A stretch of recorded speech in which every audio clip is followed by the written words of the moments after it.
I think there's so many things going on. Like I've looked into all of the neurophysiology and stuff in my second book, which is like, okay, we've got cerebral spinal fluid passing through that brainstem, going into the aqueduct of Sylvius, which is a tiny little tube where all the cerebral spinal fluid flows in and out of your brain. And that's basically on the brain stem, which has the mound of olives, the medulla oblongata, and it also has that pyramidal cross of nerves, which is the cross on the brain. And so you think about it electromagnetically, on the back of that system, the brainstem, there's a cerebellum, which contains a lot of magnetite, which is the most magnetic substance on Earth. You've got a magnetic substance with an electrified liquid flowing through, plus a very strong electrical current of nerves that cross the left side and the right side of the brain together down the spine. And you're flushing that when the moon enters your star sign with a great amplification, which then goes into your brain to really, what would that do? A magnetic field, when it's moved over water, it will wipe the memory of the water. So that's the place of the baptism. And in Ireland, we find Aquarius in that region. So the place of the baptism is an electromagnetic memory wipe, cellular memory wipe, where you can Right. be born again and cleanse yourself. All right. Excellent. Anna, thanks so much for accepting my invitation and coming on to speak with me. You're in Bali. Mm-hmm. Yeah, I'm Magical. Gianyar, which is on the east coast, in the local town. Yeah. Oh, beautiful. Yeah. The reason I had you on, I heard about you through one of Mike Winter and Dr. Berlando's subs had heard of you. And I'm shocked I hadn't heard of you because I've been looking at this information for a long time. Um, so I started looking at your presentations on YouTube, which people can find you. You are Anaya Science Witch on YouTube. And then your excellent website is anayasciencewitch.com. So what we're going to talk about today is what's behind you. It's remarkable, and I've never seen anyone put this together. And we'll have you sort of explain how you found this, how you got into this. But you've put the Taoist together with the George Carey Perry ancient Christos raising secret of secrets, along with the work of a guy called Andis Collins, who I started his book. I didn't have time to finish, but this is crazy. I've never seen this either. Um, with Ireland and then Connor McDara. So I'll let you kind of explain how you put this all together. But can you tell me how you got into this in the first place and how did you make this connection? Because this is fascinating. Hello. Thanks for having me. So I guess it all started. I'm a Chinese medicine practitioner, and I graduated that degree in New Zealand in 2013. And I was in clinical practice for those few years following. I went around the world in 2014 actually, and then 2015 onwards, I was in clinical practice. And after I got back from my around the world trip, firstly in 2015, I actually had this experience where I burst out into an Irish accent, and I just went in Irish one night, and I was like, that's very bizarre. My mother's born in Dublin, but she actually immigrated to New Zealand in the 50s, and I'd never been to Ireland. And then that same night, I was outside and I saw this face looming through the night, and it was like a green man. And he just sort of stared at me, and I was like, okay, I'm talking in Irish, I'm seeing a green man. I guess my next trip is going to be in Ireland. And so in 2016, I started thinking that I was going to be going there. And I was in clinical practice. I was seeing lots of clients and all of that kind of thing. And I had a big wall in my bedroom, and it was full of pictures, like a mind map. And I just would stick up things about physics and things I'm learning. And I had a map of Ireland there, and I had some other sort of Chinese medicine stuff. And then I went finally around Ireland in October 2016. And I took this trajectory, which seemed kind of arbitrary at the time. But if we look here, that's the map of Ireland. And where I can't reach, but that's the east coast there. And in the middle of the east coast, you've got Dublin. And so I went into Dublin, got a camper car, and went straight to Tara. And then I went all the way around the top of the north, and then I went to the west, And I went inland to the west, inland to the west, and then all the way down to the feet at Kerry, and then all the way back up through Dublin. And then I went home. And then I got back to my New Zealand bedroom and I saw the map of Ireland on the wall. And then I saw this other painting picture next to it. And it was a painting that is from the Taoist wisdom keepers, which we study in Chinese medicine. And it is a map of, it's this map here. It's a map of an island. And the island looks like a human body, like this one here. And it's a human body facing west. And I realized that if we overlaid that Taoist painting and that map of Ireland and we laid them over the top of each other, they would actually match. And so I got back to New Zealand from that Irish trip thinking, oh, nothing particularly magical happened until I got back and I overlaid these maps together. And I was like, oh my gosh, that Taoist painting is an homage to Ireland, because what came first, the island or the painting of it, you know? So I got to thinking about that back in 2016, and everyone I'd talked to, especially Irish people, they'd be like, oh my God, you're right, you're right. And I never did anything about it until 2022. And my theory was that if we could use this painting, this Taoist map, which is basically a tool that the inner alchemist uses to visualize what their body looks like on the inside in a metaphysical way. So there's little people and little characters doing jobs there, but they're not specifically looking like organs, but they're suggesting the energetics of organ function in a metaphysical way. And the Taoists would use this to put inside their body to visualize what it looks like on the inside while they're doing particular types of Qigong exercises or meditations and things like that. And my theory was, if I put that into my body, and then I put Ireland into my body, because I did this kind of circuit around Ireland, which in Qigong we call microcosmic orbit, which is running energy up and down your spine through your brain. If I laid those maps together into my body and I just pretty much did my trip around Ireland, which is an orbit from Dublin to the north and to the south and back around, that's this microcosmic orbit. And so I realized that I'd done the microcosmic orbit of Ireland in my camper car.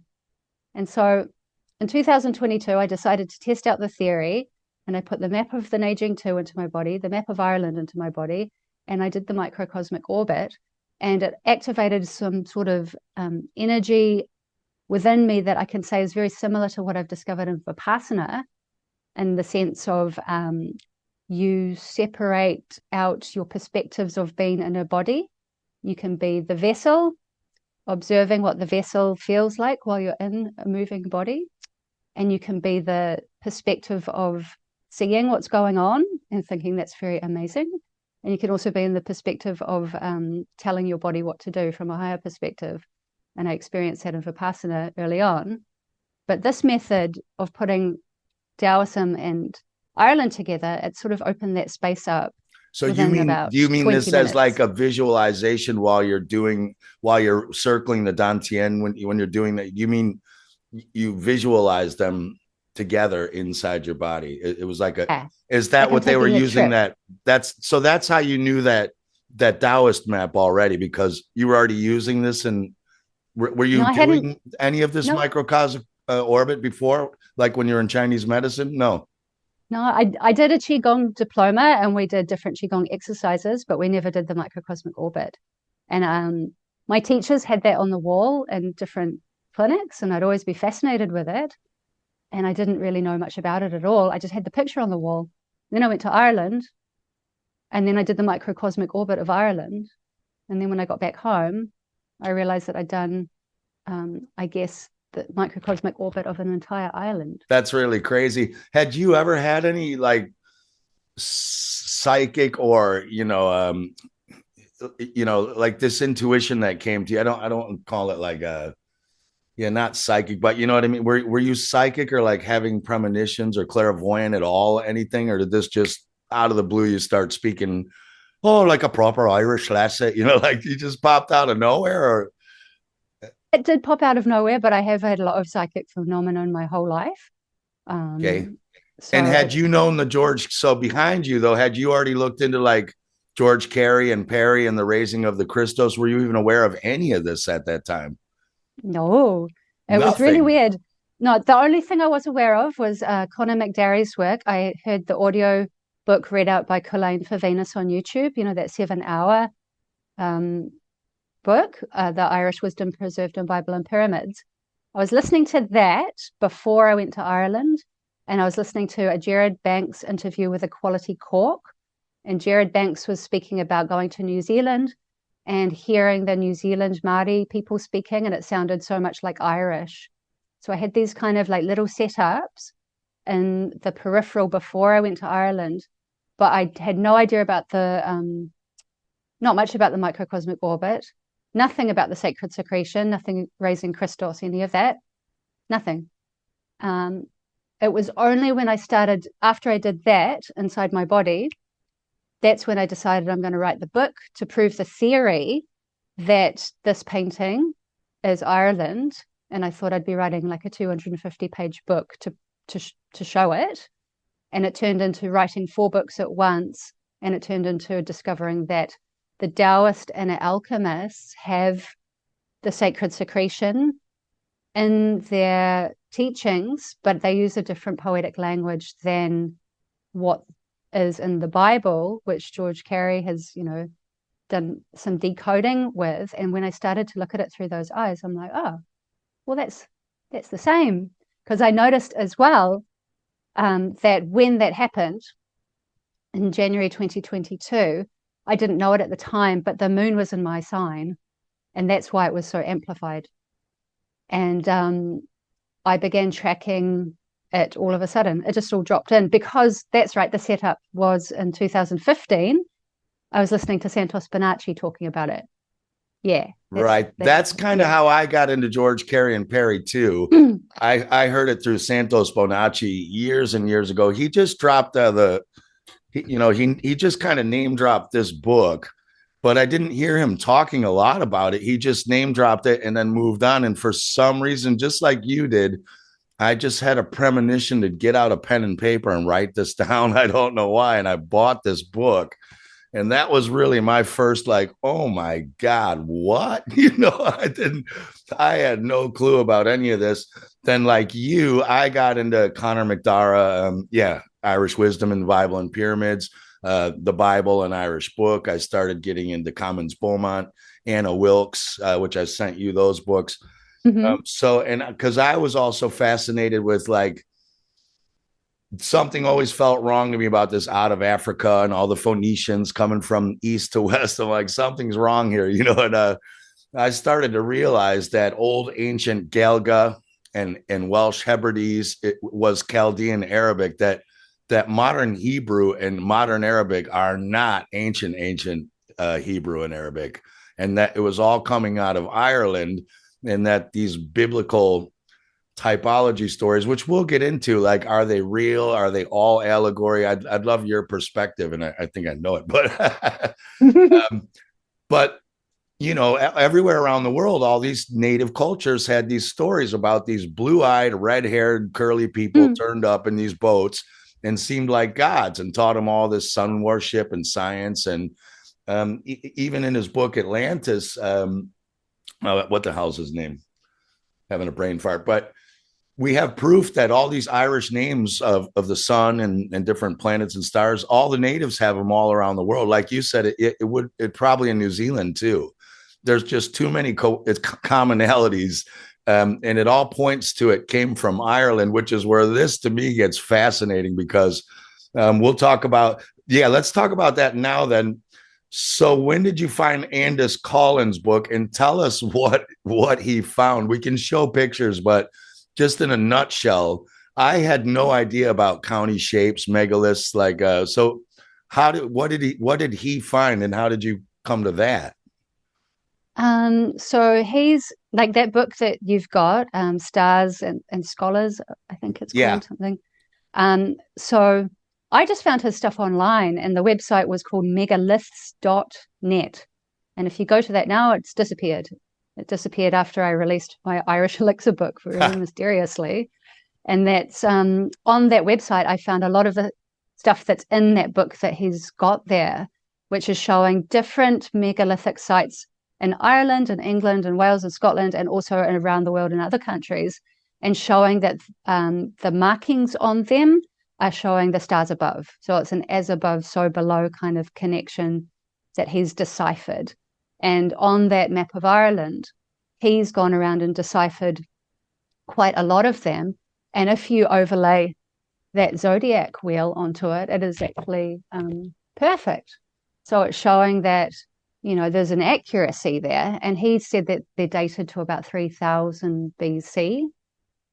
Who knows? Right. Well, the thing, I don't really believe any timelines at all, you know, but I understand that there's so much of our history is just BS. Like I don't even buy into timelines. But what's fascinating, yeah, so all these megaliths around Ireland, and it's not only it's the shape of the megalith too, like has to do with the shape of the constellation and then the shape of the counties during. So yeah, we'll show this later in detail. I've got a slideshow we can go through of yours. So all the stars above are perfectly aligned to all these megaliths all around Ireland. We had one too out by our farm in Bunholm. So the Scandinavians definitely have this as well. But that blew me away because I've already known already that whoever these ancients, I think it was these Irish druids, these priests of Jesu Christos and on, they mapped the entire human body out in the stars in a story. Like, so if the words ever went away, it's all up there. I sent you some pictures. Do you have this book? When I sent you about Il Coma, you know, there's a book by a guy called Bullinger called Witness of the Stars. Do you have this book? You would love this book. So what he did is he goes through all the constellations, and he's got great little let's see if I can find one. Great little prints and stuff in here. That's a little one, but yeah, let's see if I can hold them up. So, you know, and then he shows you. Oh, you sent me one today. Yeah. Yeah. So what he does is he shows you how the entire Bible, Old and New Testament, is written out in the stars. And then he goes through the actual constellations and tells you what the ancient names are for each of the stars and what they mean, like within the constellations and their brightness and all that. So I think this book would really complement what you're doing here. So I already knew that. So when I saw what you did, basically what you've got behind you is everything on the ground they laid out to match the stars, and it all matches everything in the human body. And it's all telling this story about this secret of secrets. Is that pretty much the conclusion you've come to? The secretion.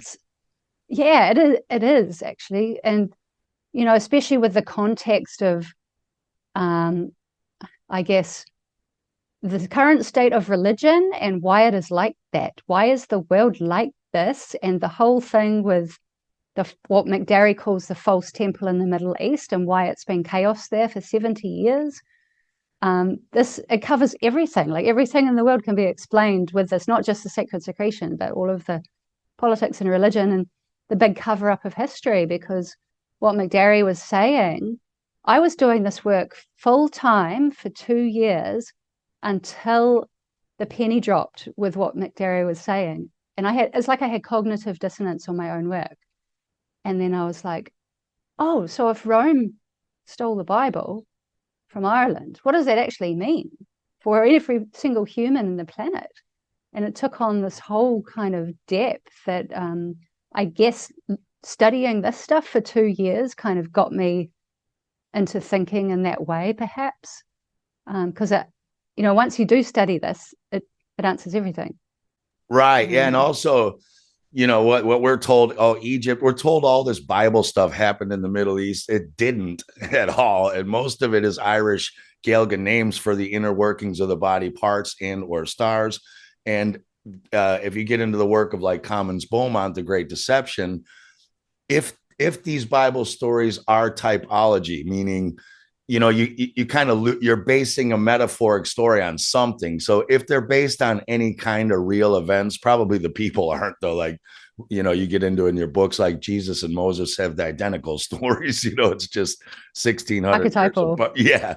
But this would have all happened around the British Isles, and McDarry was convinced, or not McDarry, Beaumont's convinced that the British Isles and Scandinavia and northwestern Europe and Russia was Atlantis. He's really convinced that, like, the Gillespie stones, something happened again around 1130, 1160 BC, something real bad wiped that joint out, and they all had to leave. And the people who came back, they found all those ruins like you're talking about at Tara and all these stone megaliths and all that. They admitted, like, we didn't build this. This was from the people before. So I think that they are these people all the ancients were talking about, who said these blue-eyed, red, curly bearded people turned up with all this crazy knowledge. I think it's this. I'm convinced, unless anyone can show me otherwise.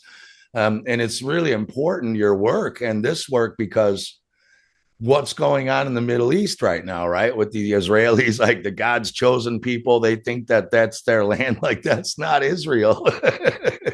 Israel's in the body and the head. And, so it's really crazy. There's like genocide going on for people who think that this is actually like historical shit, that they are owed some land. It's really the root of all the problems today. Like you're saying, it's the literalism, isn't it? What's your view on that? I think I tried to answer this question in that series I made, War in the Name of God, because I started watching Max Egan videos. I hadn't seen his work for ages. In every video, he's talking about the war in Israel. And I'm a bit of an ignoramus when it comes to this war. I've never been into war. Like, I don't really find it very interesting. But this was like, I got to figure this out because of what I know about Ireland and what Conor McDarry said about the false temple being Jerusalem in the Middle East. And I'd actually made a video about that in 2023, where I was like, well, if you take Ireland and you flip it upside down and you put it over in the Middle East, it kind of has the same shape as the border of Jordan, as this kind of open mouth that Ireland has on the west coast. And then everything that's in the upper is in the lower, and it's flipped and mirrored and reversed. And even where the ventricular system and the brain of Ireland would be, if you flip it and reverse it over in the Middle East, it's the Dead Sea, which is the lowest altitude sea in the entire planet. So you've taken heaven and you've put it in the lowest place on earth. And I got to thinking about what would be the spiritual repercussions of taking an allegorical, metaphysical, beautiful spiritual text that's only meant to be for every human to discover their inner workings, and you externalize it and personify it, and you make up a fake history, and you put it over there. What does that mean for the energetics of spiritual things? Because it's like you've gone from one perfection to the equal opposite of destruction. The Garden of Paradise versus the Garden of Death.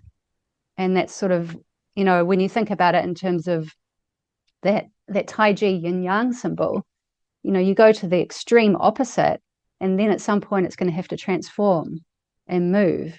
Right, and because they're in resonance. When's that going to happen? Yeah, they're in resonance. So you're also, you're ruining the one. You're ruining the energies of the above by mirroring, because this is what sacred geometry is all about. You're mirroring energies and pulling them in. So yeah, they've done a reverse.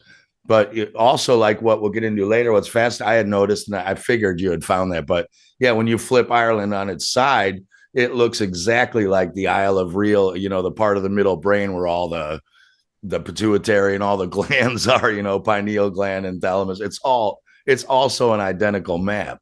So this is just totally crazy how this all lines up. But yeah, and then you and I were bouncing a lot of star stuff. I don't want to get like totally crazy today. I just want to give people a taste of this. We need to get the basics out of the way. But yeah, before we get into that though,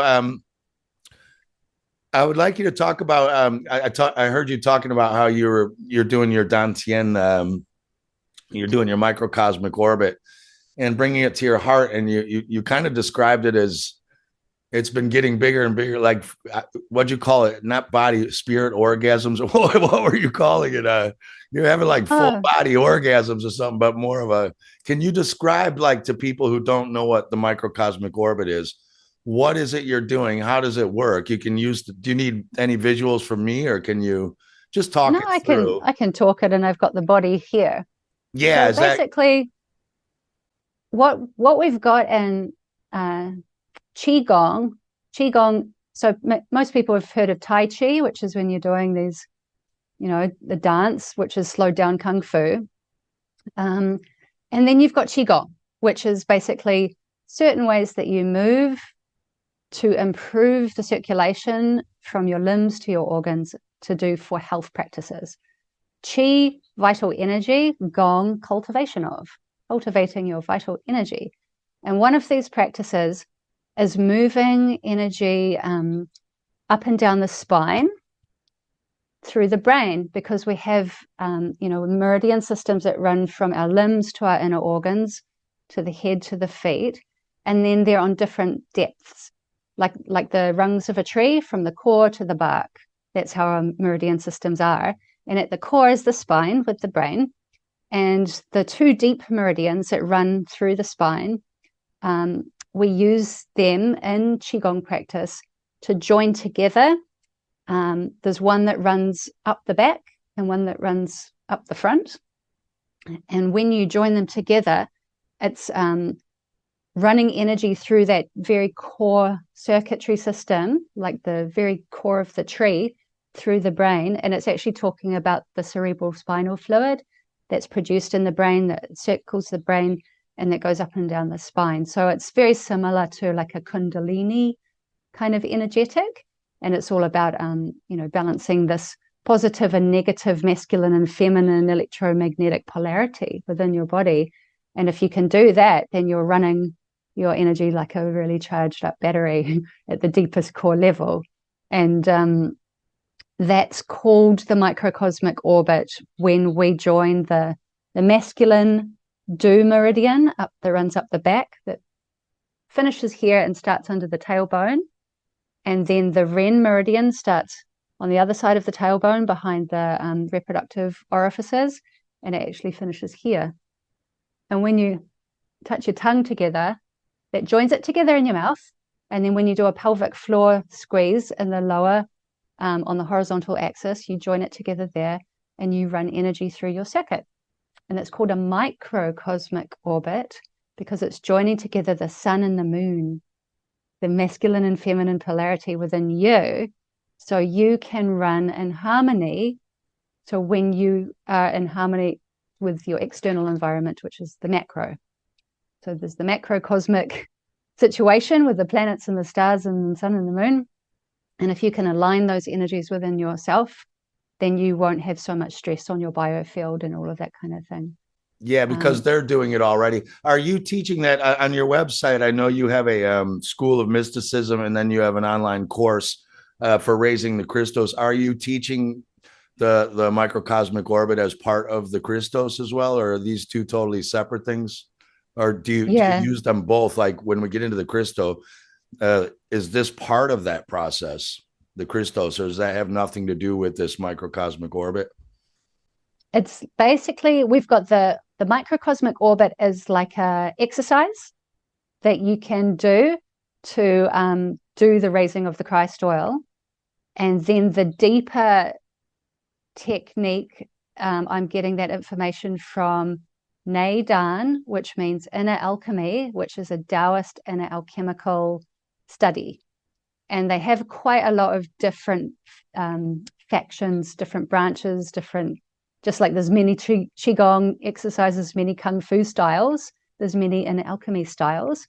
And I'm learning about an inner alchemy style, which seems to be, to me, exactly the same as the sacred secretion. And it's very in-depth.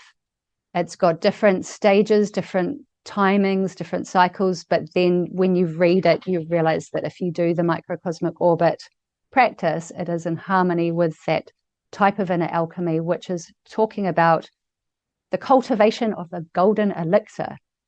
So it's very alchemical, because the elixir, when you look it up, it's actually talking about the philosopher's stone. And the gold aspect of it is really talking about turning base metals into gold from cinnabar. And these energy centers, as dantians in Qigong, as cauldrons in inner alchemy, and also cinnabar fields or elixir fields in inner alchemy. And cinnabar is a red rock made of sulfur and mercury that's found in volcanic areas. And so when they get mercury from the cinnabar, so they turn that, and then that's what they try and alchemize into gold. So it's a code for the golden elixir. Cultivation of the golden elixir is a code for the philosopher's stone within you. So once you get through all of that, you've got to kind of break down codes and codes all the time. There's like the Bible codes and the etymology, which relates to the neurophysiology and anatomy of physiology. And then there's the Taoist stuff that you also have to decode. And then when you put it together, you can kind of see that there's a pattern. So that's what the work is about. And then part of that is teaching the practical aspects. Part of it's teaching the theory. That's brilliant. Do you want to yeah, actually, like you sent me a slideshow, an Irish elixir presentation. How about if we kind of open it up? Because I'd like to start going through a little of this, and you can sort of point out what we're looking at and everything, and then how this sort of relates. And then it's going to be good because you're going to go on AlphaCast, I think, right, with Mike and Bear. And did you pick a date in December? Did you find a date or? Yes, we did. Yeah, awesome. Yeah. Because Bear's doing all that anyway. He's doing the microcosmic orbit and all that. So that's going to be like a great talk. But also, there's a lot of confusion, as I was talking to you off screen before. There's a lot of confusion and stories out there as to how this Christos process actually really happens and what's going on. And you've got some stuff I haven't heard. I've got an audio of a guy. He's raised 11 of these seeds now, and incredible stuff has happened. Like, he can now write cursive left-handed and backwards. He couldn't even throw a ball left-handed. Like, this guy was like, all his health problems went away. He can now see like a permanent yellow and green light. He has no health issues. Just incredible things have happened to this guy. And he's been following the Carrie Perry method. But I just later I would like to talk through exactly how you think this works. Like, where does it start? What is it? Where does it go? You got into the moon a little bit. We know that's one of the things McDarrow was pointing out as well. The cat, or George Carey as well. We know that this Christos process happens naturally when the moon is in your sun sign every month. That's the moon's magnetism probably drawing these energies, getting ready. And the Catholic Church started making almanacs lying about when the moon is actually in signs. They started telling us that the new moon is when there's a no moon instead of the first crescent moon, so they purposely were lying so you didn't know when you needed to be tithing, fasting. And I'd like to ask you about that too, because some people say you have to fast. And some people say you just have to eat very lightly, so you're not ruining your digestive enzymes and this and that. So I'd love to get into that, like your explanation, if you're willing to do that. Mm-hmm. Okay, but let me, okay, now I have to figure this. So I'll share the screen. I love it. So return to the Garden of Eden. Now, that's a good one to start. The Garden of Eden, a lot of Christian literalists think that's a place. It's obviously a metaphor for the body, but do you think like Ireland was also like the physical Garden of Eden? What's your take on the Garden of Eden? Well, this brings us back to something Steiner said in a lecture in 1917, and I always use it for this information. And it was a riddle for me for quite a long time, but he basically said in his Steinery way, which is quite hard to decipher sometimes, that there was the Garden of Paradise, and before Lucifer could enter that Garden of Paradise, it was mirrored and it was set aside on the earth. And that was called Ireland. And Ireland has no place in Lucifer, where Lucifer then went on to infiltrate the rest of the world. Whatever we think Lucifer means is another story. So Ireland is seeming to be separate from the infiltration of Luciferic energies as a mirror of the Garden of Paradise that vibrates energy to the inhabitants of a spiritually inclined nature. So the people that live in that world, on that land, get messages from the land about more spiritually inclined things. And then it got me thinking, like, the mirror of paradise. Well, what's the mirror? Where is it? Where's it being reflected from? And then after a while, I was like, oh, it's the human body. Ireland is shaped like a human body facing west, and the mirror of paradise is the human body. So it's a bit of a riddle. Right. And once you get that, it's like, oh, it's really easy. Yeah, and I think your slides are going to get into this. Well, that would make a lot of sense too. Like McDara is saying, if these bringers of civilization came out of there, and that's where the people were, people ask, well, how come they were so intelligent? Why did all the Druids come from there, and where did they get all this? And everyone else is still running around in the jungles and loincloth, not doing anything or figuring any of this out. And like you're saying, it could be the resonance of that place, just in particular, that's where the people who are there culminated all this, where they looked up into the stars and the stars spoke to them, and the sun and moon and planets, the stars. And there's a lot of thoughts on this. Did God make the Bible, or did God make the stars? It's like they're there. They're already nature. Like, they're the Tao, they're the creation, they're the way. And they do talk to you if you're open to them. People who go outside, people who can get rid of the distractions.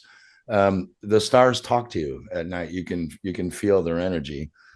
So this must be the green man you saw then after when you made the connection, right? I'll just kind of flip down here. So yeah, that's one of the books people should read. Definitely. This book has so much great gravy in there. But yeah, basically the Roman Catholic Church just basically stole everyone, and the Church of England and Church of Ireland as well. And in Wales, for instance, did you know they used to cut off your hand if you got caught writing?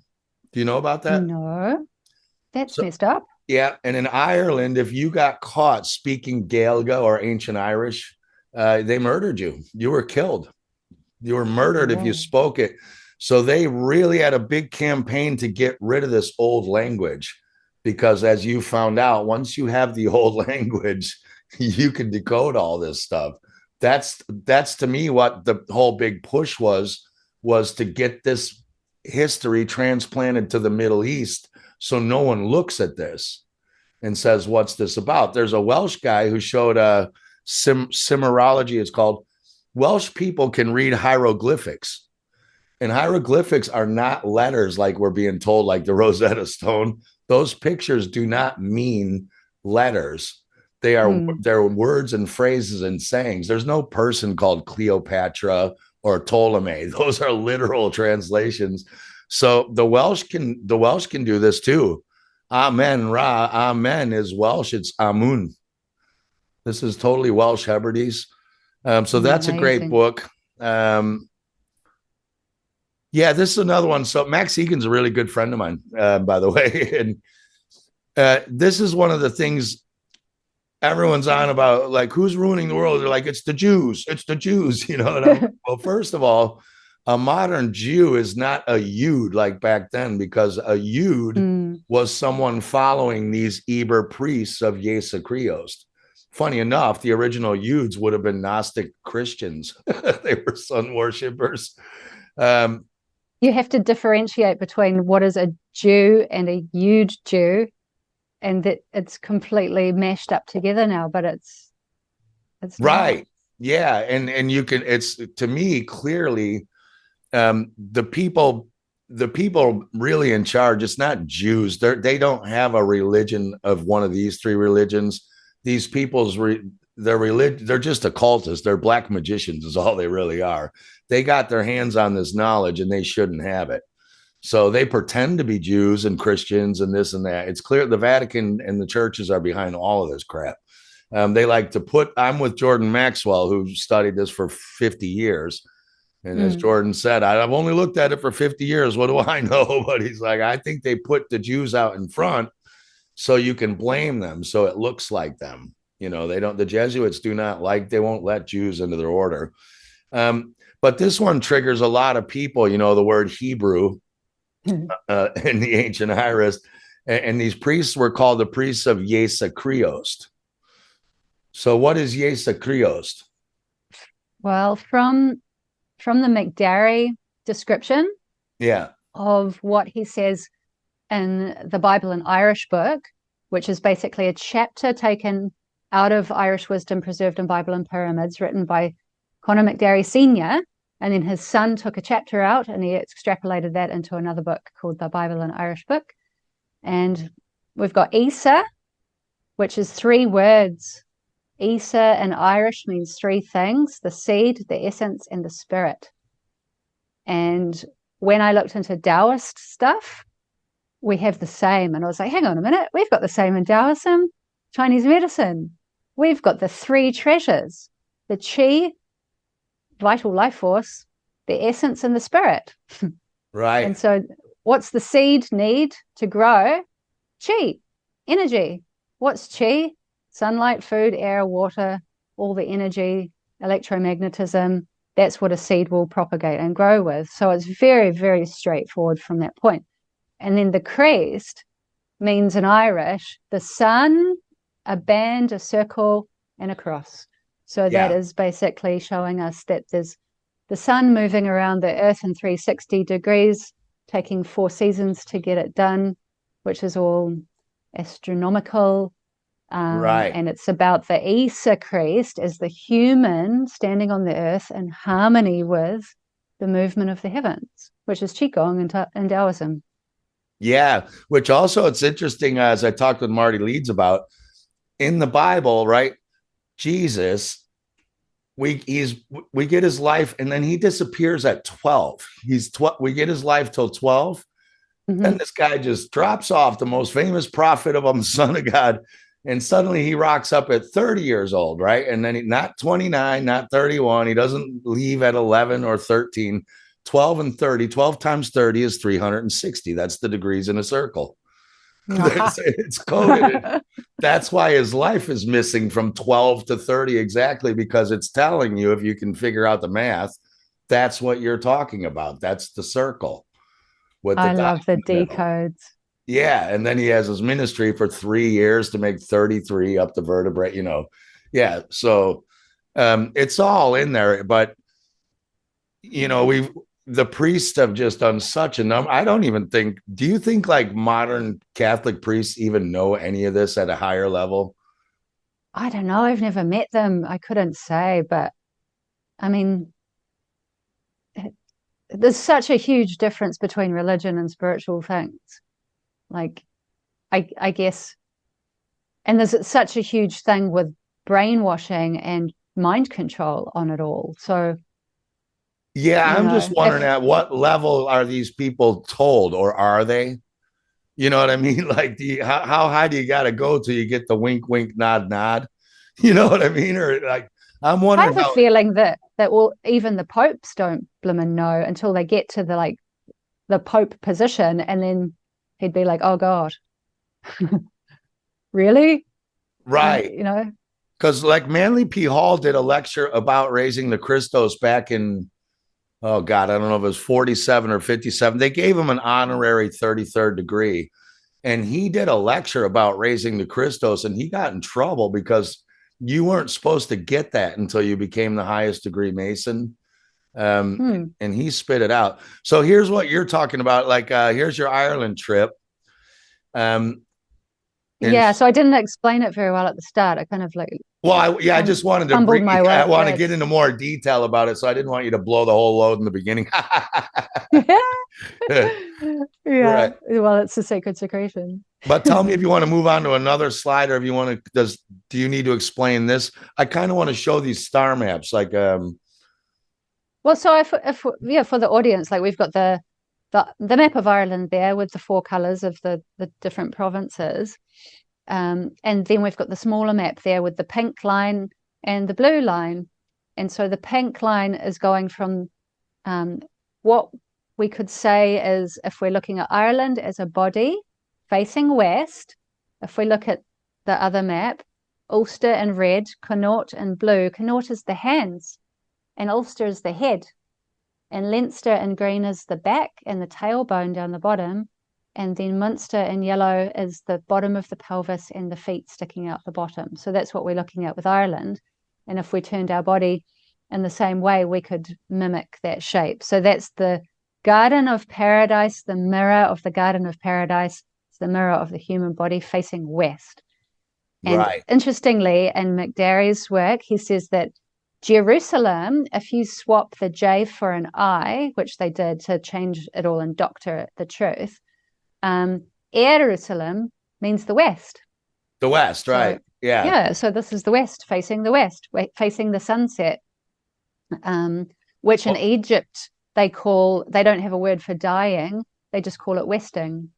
It's the Right. transformation from, one body to the next, one And life to another. Egypt itself means the physical body, like spirit into the physical. That also breaks down into several words. That's really interesting. There was no letter J until something like the 1700s. So for all these J's to even be around in these Bibles and stuff, you've got to start questioning all these names. In the ancient Galga, you're right, it's an I, not a J. Yeah. And there's some really interesting stuff when you start breaking that gematria down into numerology, but we can look at that later if we have time. So now this is your the Nijing 2. So this is that Taoist painting of the body. It looks a lot like a fetus to me as well. Doesn't it look like a fetus? About Ireland. They say that Ireland looks like a fetus or a bear. Yeah. And the bear symbolism is even deeper. It's all cosmological with the Big Dipper, which we'll get into. But yeah, because if you mirror Ireland, that's to left and right, it looks like a bear head. And then you've got the Big Dipper, which is Ursa Major. Yeah, you got the bear constellation circling Polaris, our pole star. That's ridiculous. It's crazy. Because it's like, I consider it all to be one big hologram. And what we know about a hologram is that you take one image and you cut a little piece of that image out and you can extrapolate it and you can see that it's repeating fractally. And that's what we're dealing with here. It's like a hall of mirrors. So to find the essence, the truth, that we have to look at how the pattern repeats. And we compare them all. And once we have a stack of them, we're like, well, that matches that and that matches that. So that has to be real. Right. Do you know how old is this Nijing 2? Do you know how old this thing is? They say that they found it in the Qing dynasty, which I think is like just after the classical period of the world. Okay. But it was found in a monastery on a silk scroll in the 1800s. Wow. And the person that found it was fascinated with it, and he discovered that it was actually his own body, and he started meditating on it and realizing that it advanced his inner alchemical experience tenfold. And he got it made into a stele for printing on a printing block. But they say that it has no known origin. So I wonder if it was given to them by the seafaring Magian red-headed priests, because I found actually a picture on someone's website that has a Taoist monk face-to-face with a red-headed, blue-eyed monk. And in this painting here, this imagery of the Neijing 2, we can see that it's got a head, just like Ulster. It doesn't have hands like Connaught, but it's got a back and a torso like Leinster. And then down the bottom, there would be like the bottom part of the pelvis or the top of Munster. And we can see there in the head, at that chin position, under the open mouth, there's this man doing like this. And he's called the foreign blue-eyed monk. The guy, he's got like his back with his cape coming down. Yeah. That's quite funny, because they found in China, they found a lot of red-haired mummies. They've been digging in the Turin Basin. Yeah. And pyramids too, as well. Yeah. That's pretty fascinating. That You know what you should do? Like that shirt you're wearing, you should make a shirt that has this and the Irish map on the shirt, like the thing you're wearing. You can just get it Oh. put on so it's easier to meditate because you can see it in the mirror. Or you just like pick up the vibrations and you just be like in that state all the time. Yeah, you just have it. Yeah, you just have a resonating shirt. So here you go. So here's the side of the microcosmic orbit. And so like you're showing, yeah. So the Dumai is the back one. That would be the pink line, right? And then the Renmai is the front. So you want to move it what up the back and then down the front? Is that how you normally orbit? I heard if you have high blood pressure, you got to reverse it. Yeah, there's different ways you can do it. And the Right. Taoists, they call it like the path of the fire or the path of the water or the path of the wind, All different right. directions and different places that you would hold your tongue. So um, I've done it mostly going up the do, but at some certain points, I've noticed that I have to go backwards to discharge the energy in a Yeah. circuit. Because if you imagine like that joining one to one, it's like you're joining up a circuit and you're running energy higher and higher and higher through that, essentially like a Tesla coil, because that's your spine Yeah. coil. And then it's discharging at the top, where you keep that discharge energy and you circulate it back around again. And you keep building energy in a circuit. At some point, you need to discharge it. Otherwise, you're going to overheat your circuit. But the idea with doing it month to month under the amplification of the moon is that you build it and you build it and you build it so you can actually build up voltage. Right. But Yeah. the Which big is question life. is, though, what are you going to do with all that energy? Well, That's what that's I've the been. thing. Yeah.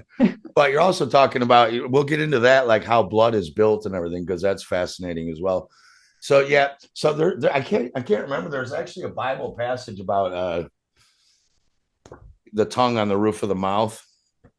Oh, really? Yeah, I have it somewhere, and I've talked about it before. Where is it? Yeah, there is a passage talking about putting your actual tongue up on behind the roof of your mouth, behind your teeth, to close that circuit, which is I think it's different than these mantras where you can close your circuit by putting these three fingers together in the middle. That's a little different, but anyway, so yeah, so we've got the Dumai. So the male is always the solar electric principle, right? And the female is the moon magnetic.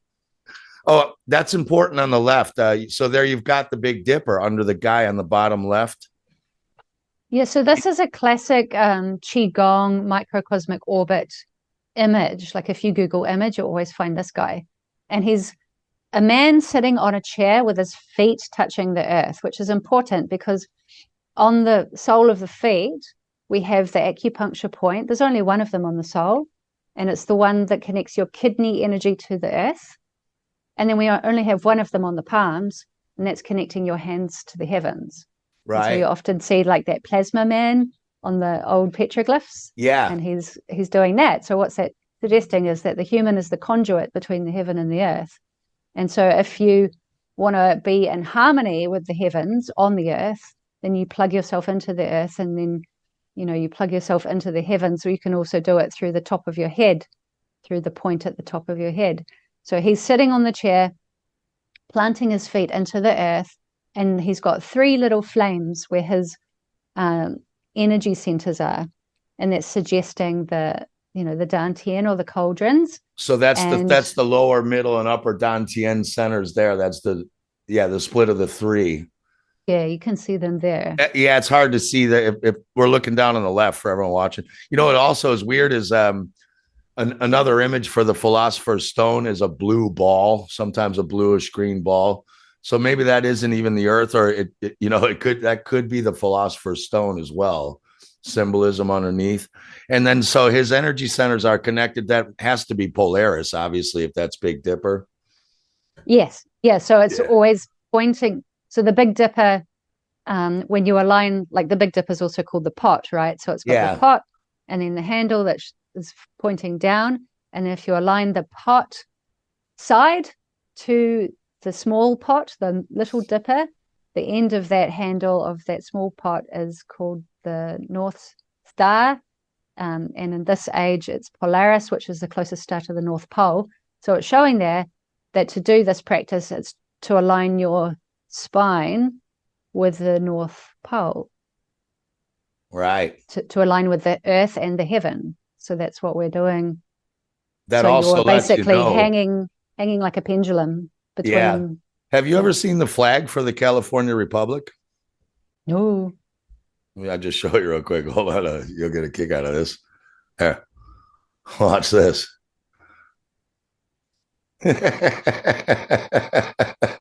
It's the bear in Polaris. It's the bear constellation looking at Polaris. They It's know this. it's so comical once you see it all. Yeah. And also like in Scandinavian and Old Irish, Arcturus, that's Arthur means bear.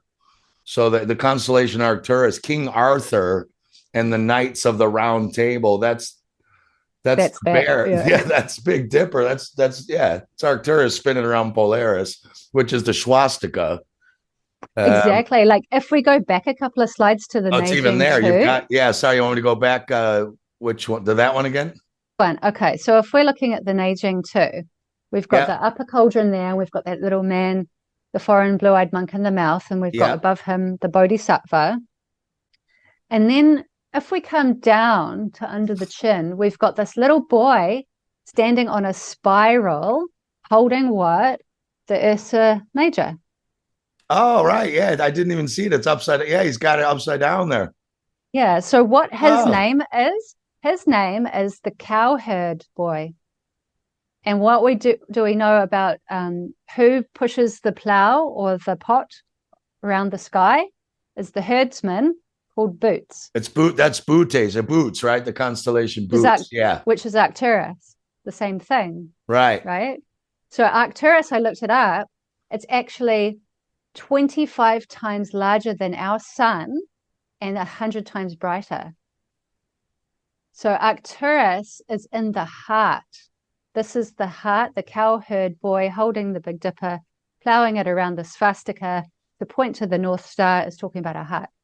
So So it's a way that's to why they align have the them heart. drawn in the middle dantian, then, because that's where your heart is in the middle section. That's why Yeah, so there's the upper portion of the middle. of the So to middle, the belly right? button. So here's the upper. And then below him, we've got the maiden at the wheel, and she's the lower portion of the middle dantian, and she's the solar plexus, which we've So been talking yeah. about with the manger and stuff. Oh well, that would be Virgo down there. Yeah, which yeah, we can get into that later. I sent you the Virgo constellation with the branches and El Zamek, which means the branch, the brightest star in Virgo. Yeah, this stuff isn't it so fascinating? So there's your Big Dipper there making the swastika. Yeah, so let's talk about Taoism or Taoism or Taoism. It means the way. What is the Tao?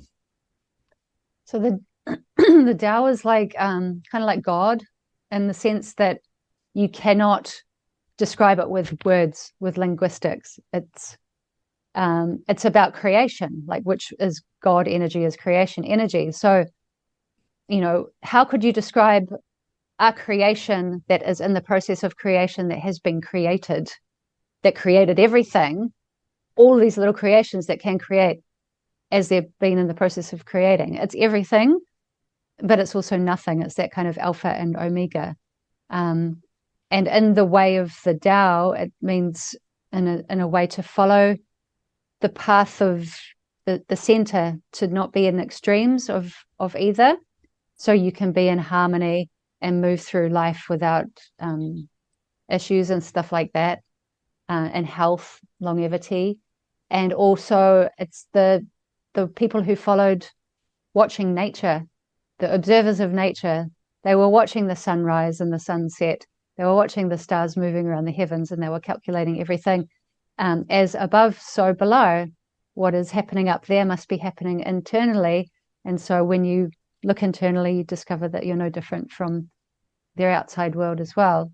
And then everything has a pattern.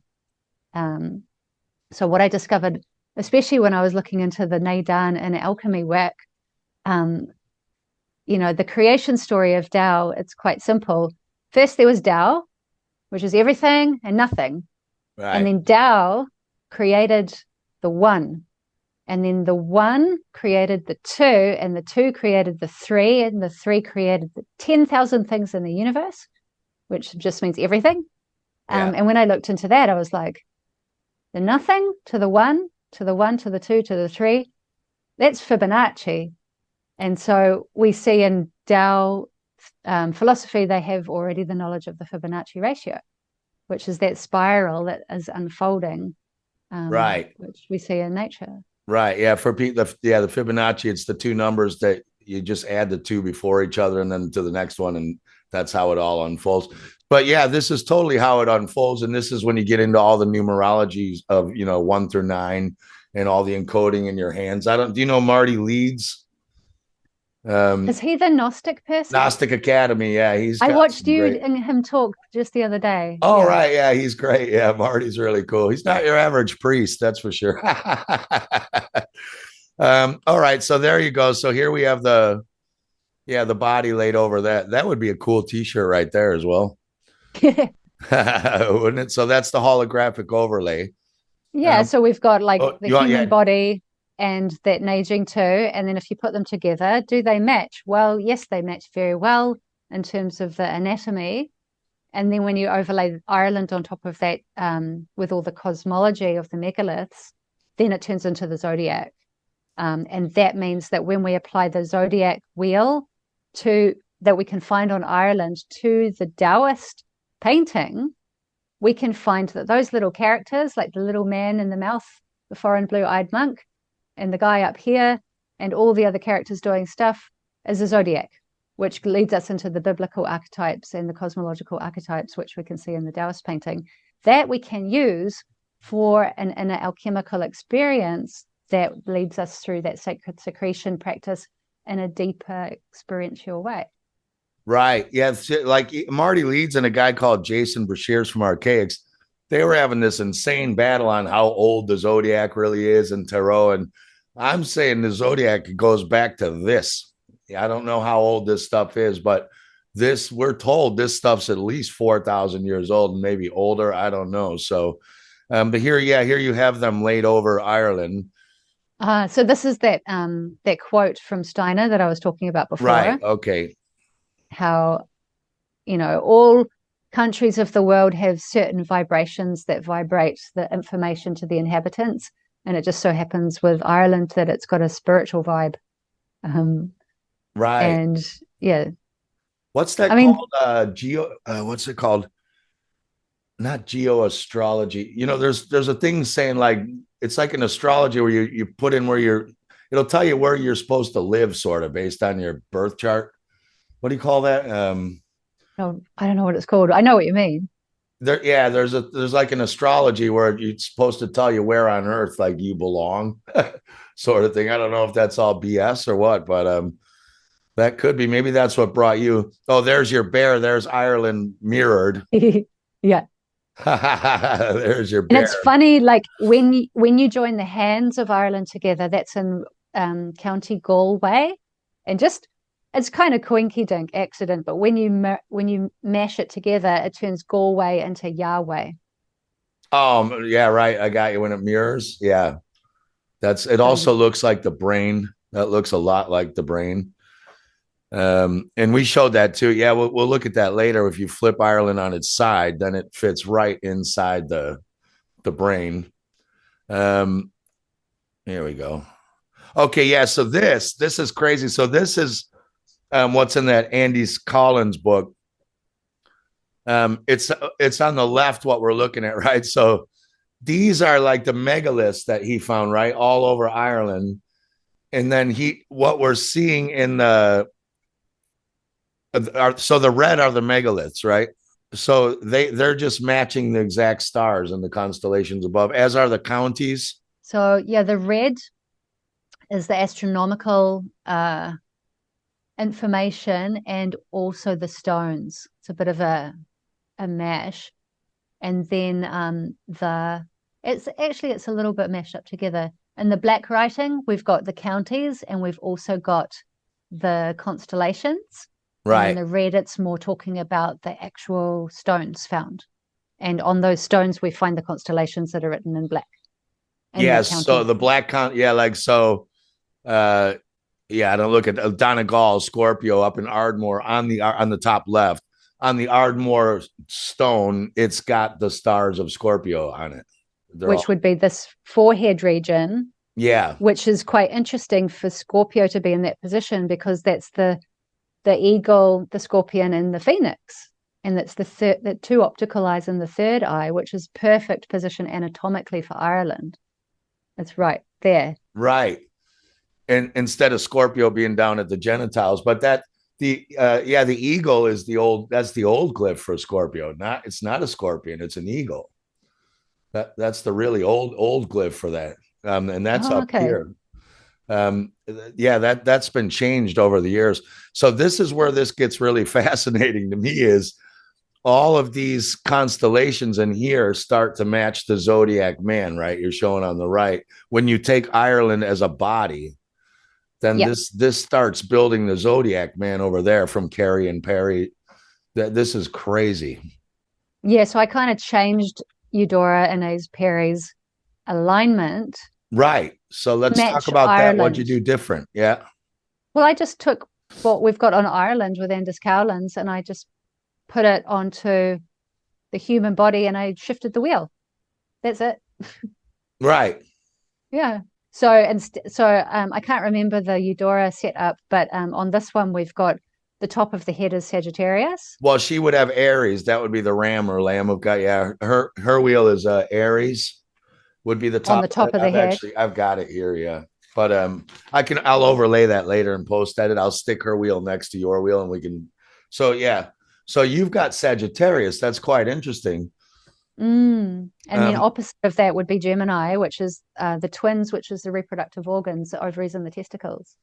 right, And because then, she's got the twins as your hands, lungs, pleural glands, shoulders, all those doubles, but you've got them okay, as the testes and ovaries, right? Well, your system is very different, but you both have Virgo at the solar plexus. yeah, You've got Leo then a little lower. You don't have Leo in the heart, then you've got it, or do you? Your man's not wrapped around, so maybe it's it's interesting. It's all like in Chinese medicine as well. Like you always have to shift your perspective.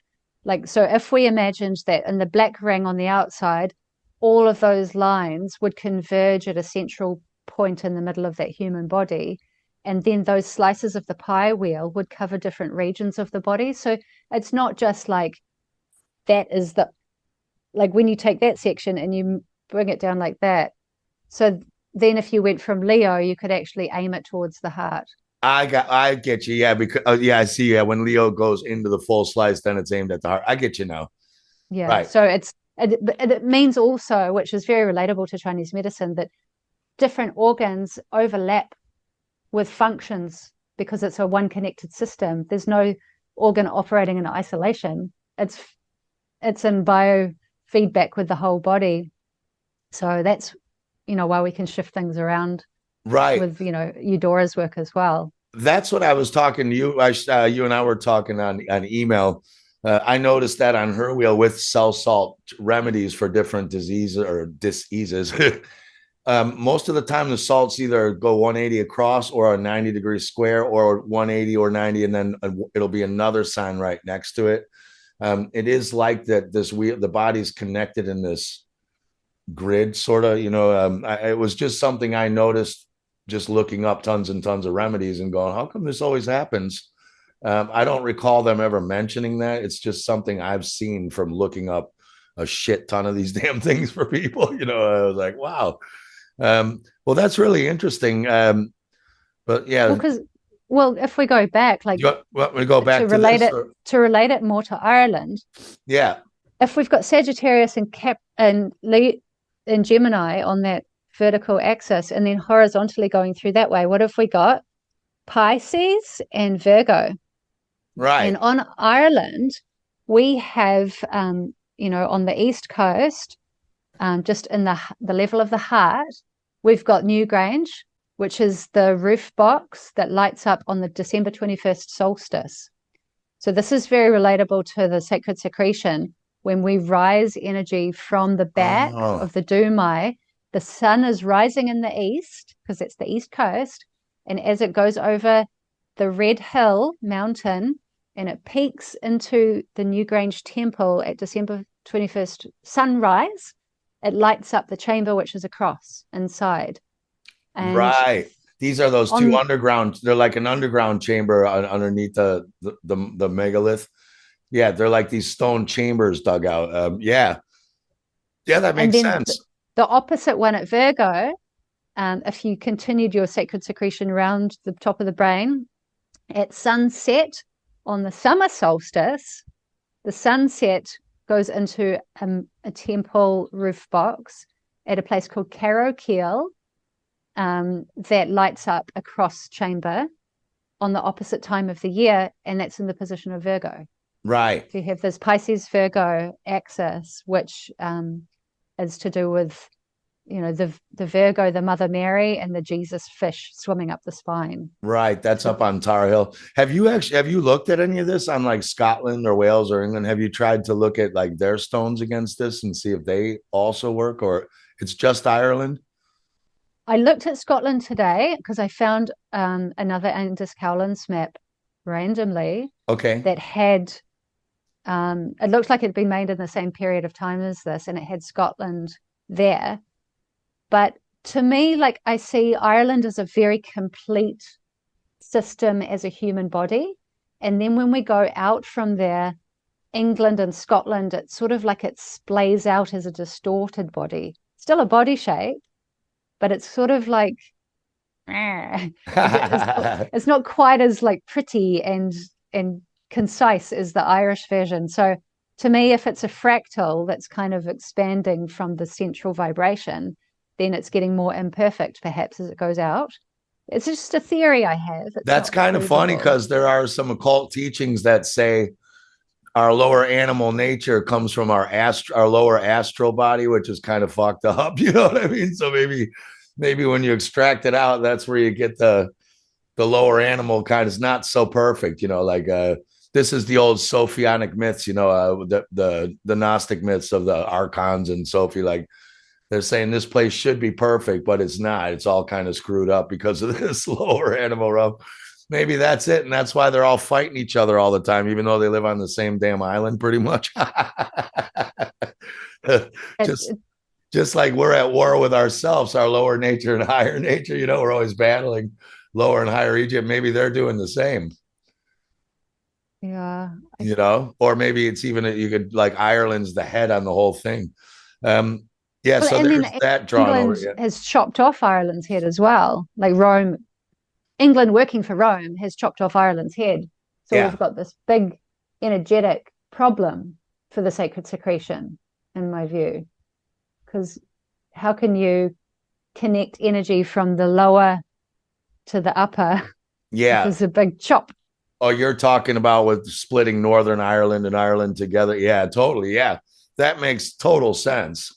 Yeah, so they're having it's the same thing. Yeah, the head's detached from the body, and that is Yeah. all the trouble they've been having. Yeah, yeah. I don't want to like just tell me. I'll kind of go through and just say if you want to say anything about any of this stuff. I Okay, think so this is important. So yeah, this this is what we were talking about before with the Irish meaning yeah, of Isa Christ. So in the center there, I've got this poster I made that has got, the Neijing 2 as the island facing west that looks like the human body that also looks like Ireland. And we've got the upper energy center in the middle and the lower. And that's where I've put the chi and the spirit and the essence. And this is the meaning of Jesus in Irish yeah, and Taoism, which in my view are the wisdom keepers of the East that received the knowledge from way back and they kept it. And now we have to decode that.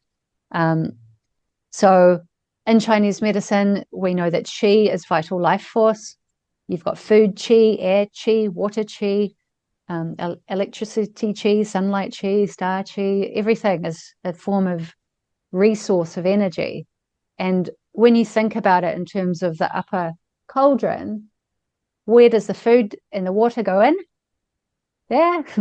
Where does the air go in? There. So these are your inputs. Chi right, inputs. And there's your inputs, your eyes, because you get light in your eyes, you get light in your skin. There's all your inputs. And so that's the formation of the seed. The chi is the seed.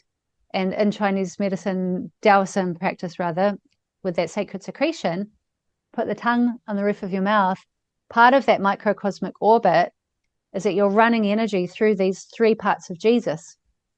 And when you get it coming into your mouth, you've actually built up a lot of saliva. To keep that energy circuit moving, you swallow it. Right. So a part of the chi and the seed is this energy that you swallow that goes down to where the solar plexus to start forming the seed. So it's a part of the seed formation. Right. So that's what you're why putting in as your input. you have Virgo connected with the mouth and the solar plexus, not just the bowels and oil.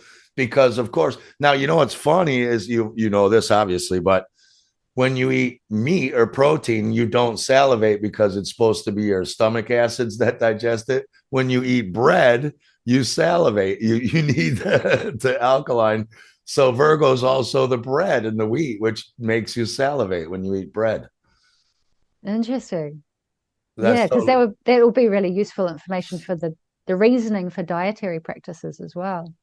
Yeah, well, bread makes you salivate because it needs an alkaline enzyme to break it down and doesn't want an acid. So that's why you start getting like your mouth running like that. And then I can see this is the Trinity you have on the bottom right. That's a very old Celtic or Irish symbol for spirit, breath, and essence. Yeah, I mean, I've taken the Irish knot and I've put my little labels on there. Yeah. Which is, we're always seeing, like, we see this in sacred geometry all the time, that the 3 shows us the center, which is containing the 4. The 3 will contain the 4, the 2 will contain the 3. Like that yin yang symbol of the black and the white in the Taiji, that's polarity, but it's containing that 3rd energy when the 2 interact. So there's always, when you're looking at symbolic language, you have to like see, like, on a deeper level, the 3 is containing the central 4th in the middle, which, yeah. Well, that's one of the worst things they've done is they've tried to teach everyone we live in duality. They just totally ignore the Trinity. Like you breathe in, and then what happens if you hold your breath? You're not breathing in and you're not breathing out. There's a middle point of balance. And that's called Tao. It's good and evil. You're like, no, there's a middle point between good and evil, and you can get into that. Yeah, that's the Tao, right? That's the the way. Let's cruise through here. So that's the meaning of Christ in Irish, means the sun, a band, a circle, and a cross. Right. So we can see it. There's the glyph for it, which is the circle with the cross. And then down in the blue chart, we've got how the sun moves on its path through the 4 seasons, which turns into that analemma. Like if you put a stick in the ground and you measured its shadow for all of those periods of the year, it would form that little figure 8, which is an imbalanced 8 showing the summer and the winter seasons. So that's the very ancient way of being able to measure the path of the sun over the year. And then on the other diagram, I've basically put the cross onto Ireland with the 12 zodiacs split into upper cauldron in red, middle cauldron in white, and lower cauldron in blue. Just different ways to view Ireland as a codex, basically. Right. And it is interesting that yours is totally flipped, from the Carey and Perry system. They would have had Aries up at the head. So yours is sort of almost upside down, which is kind of funny because a fetus is like a baby's upside down before they're born. And then they flip around. Well, when it gets into like the Naidan and alchemy, the different stages of it, it comes back to what is the raising of the Christ oil all about? What is the sacred secretion? And the Naidan, they say it's the cultivation of the golden elixir, but that is a code for the cultivation of the true self, the immortal self, which has a 3-part system, which is firstly the conception of the immortal embryo within, and also called the red child. And that happens in the solar plexus. And it's like, oh, that's the Jesus. Right. And then that red child, that immortal embryo, has to be birthed as the infant. So we've gone from an embryo to an infant, which is the baby Jesus. Right. And then that infant has to go through a period of time of gestation, growth, all of those cycles before it is then conceived again into spirit, which is the true self. And that happens in the heart. And then once that true self is birthed in the heart, then it can return to Tao. And that's the whole thing. And that, yeah. Do you have let's because I don't want us to go like super long today, even though I can forever, but I don't want to lose people. We're going an hour and a half. They're like, what do you want about? But I'd like to get into the Christos. Are there slides about that in here, or oh, you have it here? Yeah. That one, that's quite a helpful one. Yeah. So this is what we were discussing before about Nazareth. Yeah. If we're to break it down, Jesus Christ of Nazareth was born in a manger at Bethlehem to the Virgin Mary on December 25th, which we know is really the solstice window. Yeah. So if we just use English etymological breakdown, we already know what Jesus means in Irish, the seed, the essence, and the spirit, and that's talking about the movement of energies between these three cauldrons or energy centers to cultivate the true self, the baby Jesus within, so you can return back to Tao or spirit, return to God. That's the whole point. And then the Christ, the sun, the band, the circle of the cross, is to harmonize yourself with the sun and the moon cycles to do that process, which then brings us into calculating when the moon comes into your star sign, what does the moon do to your waters of your inner waters of your cerebral spinal fluid? It provides an amplification, which then means that the electromagnetics in your circuitry system is going to be stronger to do all of these practices. So then it comes to what does Nazareth mean? Jesus Christ of Nazareth means to sprout or shoot forth, right? Which is that seed. So we're birthing, conceiving the seed in the manger. So the manger means a crib or a basket or a womb, but it also means a place of chewed things. So the chewed up seed energies that you bring into your body will contribute into your Jesus seed formation, which is born in the manger, which we know is the solar plexus at Bethlehem, which means the house of bread and meat. Right, which is Virgo. That's Virgo, yes. Well, that's interesting because Carrie and Perry, they actually have the manger down in Capricorn, December 21st, like the goat manger. But yeah, this makes more sense that it's here, and that's the bread. And as you said, the digestion is connected to the mouth also as well. Like the mouth and the solar plexus are connected. And she's the bread. That's what you and I were having a laugh. I said, I wrote to you and said, I saw these, Christian literalist Bible scholars arguing over, no, Jesus wasn't born.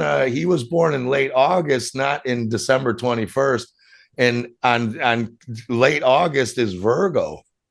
You know what I mean? And that's it's actually kind of true because that is the manger there, like you're saying. So as you said, in a way, they're right, but they're talking about a literal guy. They're it's amazing that they even stumbled on it though. Like they're almost onto something, but they just don't know. But that makes a lot of sense. Yeah. So Nazareth, yeah, and that's the tree or the branch in the constellation Virgo, as I sent you. She's holding the branch, and that's what the star is called in Virgo. And the brightest star in the branch is Alzamec. And in the other hand, she's holding a big thing of wheat, in case you're stupid. Like it's right in the constellation.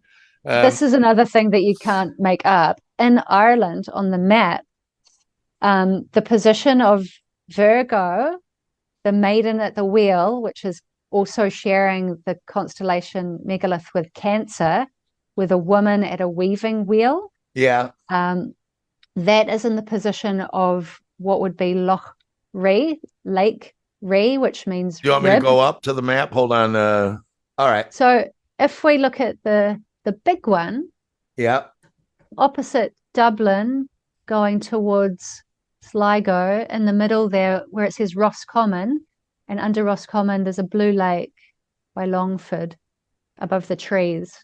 Yeah, up. Oh, here we. Yeah, Roscommon. Yep. Yeah, here, Longford, right there. Yeah. So in that region there, that is a lake called Loch Ree, and Ree Conor McDarry tells us means rib and ribbon. So it's the red ribbon that the maiden at the weaving wheel is weaving, which weaves all the way up to the pineal gland.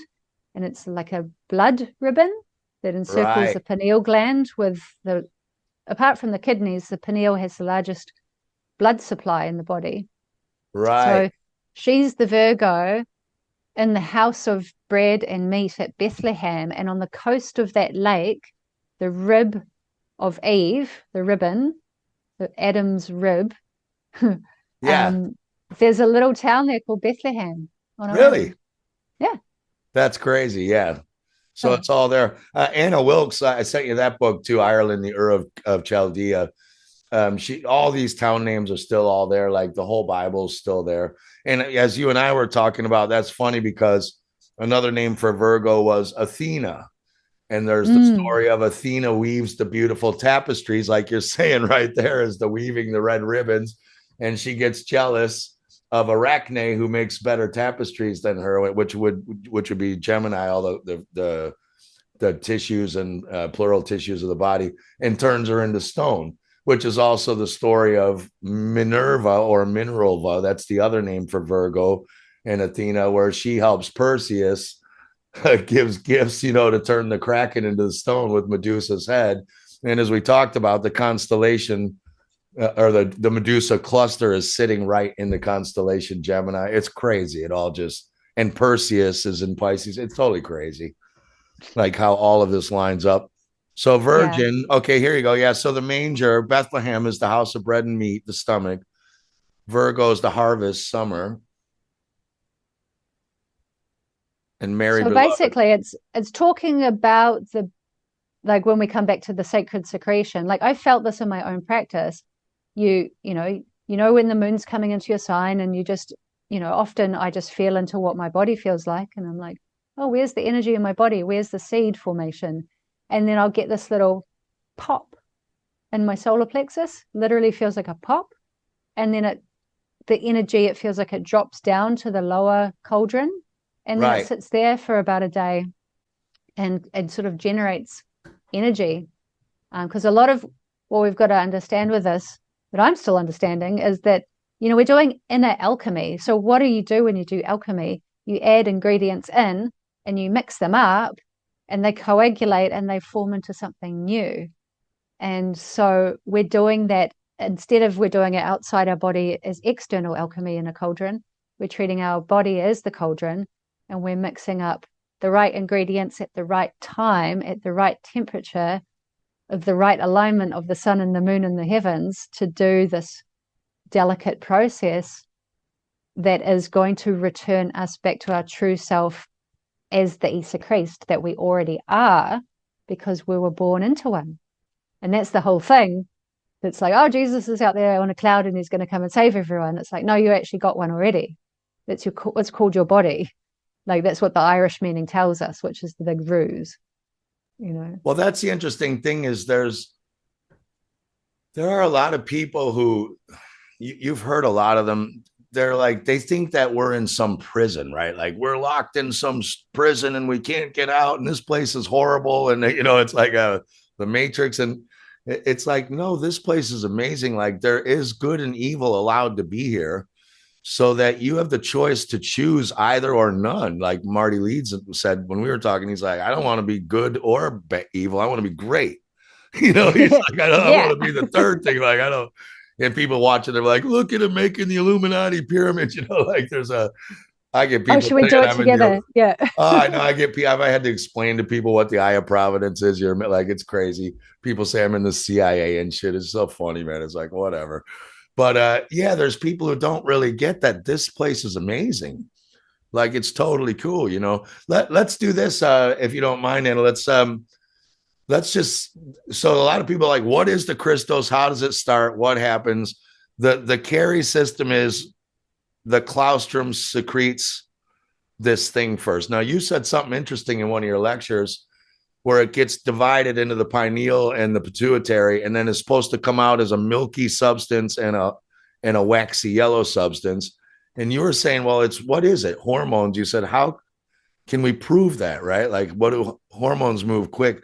Just talk us through like your version of this, Christos. I'm just sitting around me. What happens like biochemically? Just give me like a basic rundown.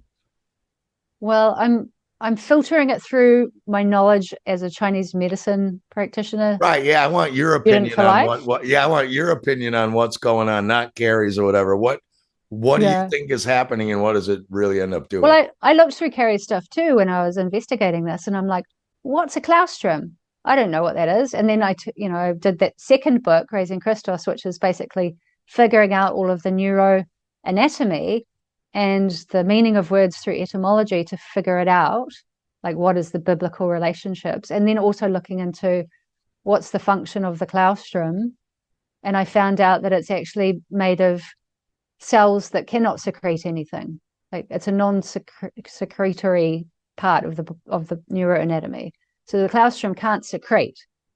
And my unless I'm missing something, I Or is it didn't. possible that it's being hidden like that they don't want you to know it does? Or but you're just saying mainstream medical wise. Because Carrie and Perry, they quote, I can't remember which anatomy book it is. I didn't sleep much last night, so my brain's not working today. But there's a certain anatomy book they quote. But anyway, go ahead. Yeah, I think they quote a book called Santee, but I haven't looked that book up. That's the one, Um, Santis. yeah. Yeah, that's the one I want to. That's on my list of books I'm going to read to see where they're getting all this stuff from. But go ahead. Okay, so just tell me what you think's going on against what they're saying. Um, well, I made that Land of Milk and Honey video because I was trying to like investigate. Well, if I wrote this in the book as well, if the pituitary gland and the pineal gland are secreting milk and honey, okay, so what do these glands secrete? They secrete hormones. And then I looked up in my research, can we see hormones? No. So then I'm like, well, if we can't see hormones, how can we know what color they are?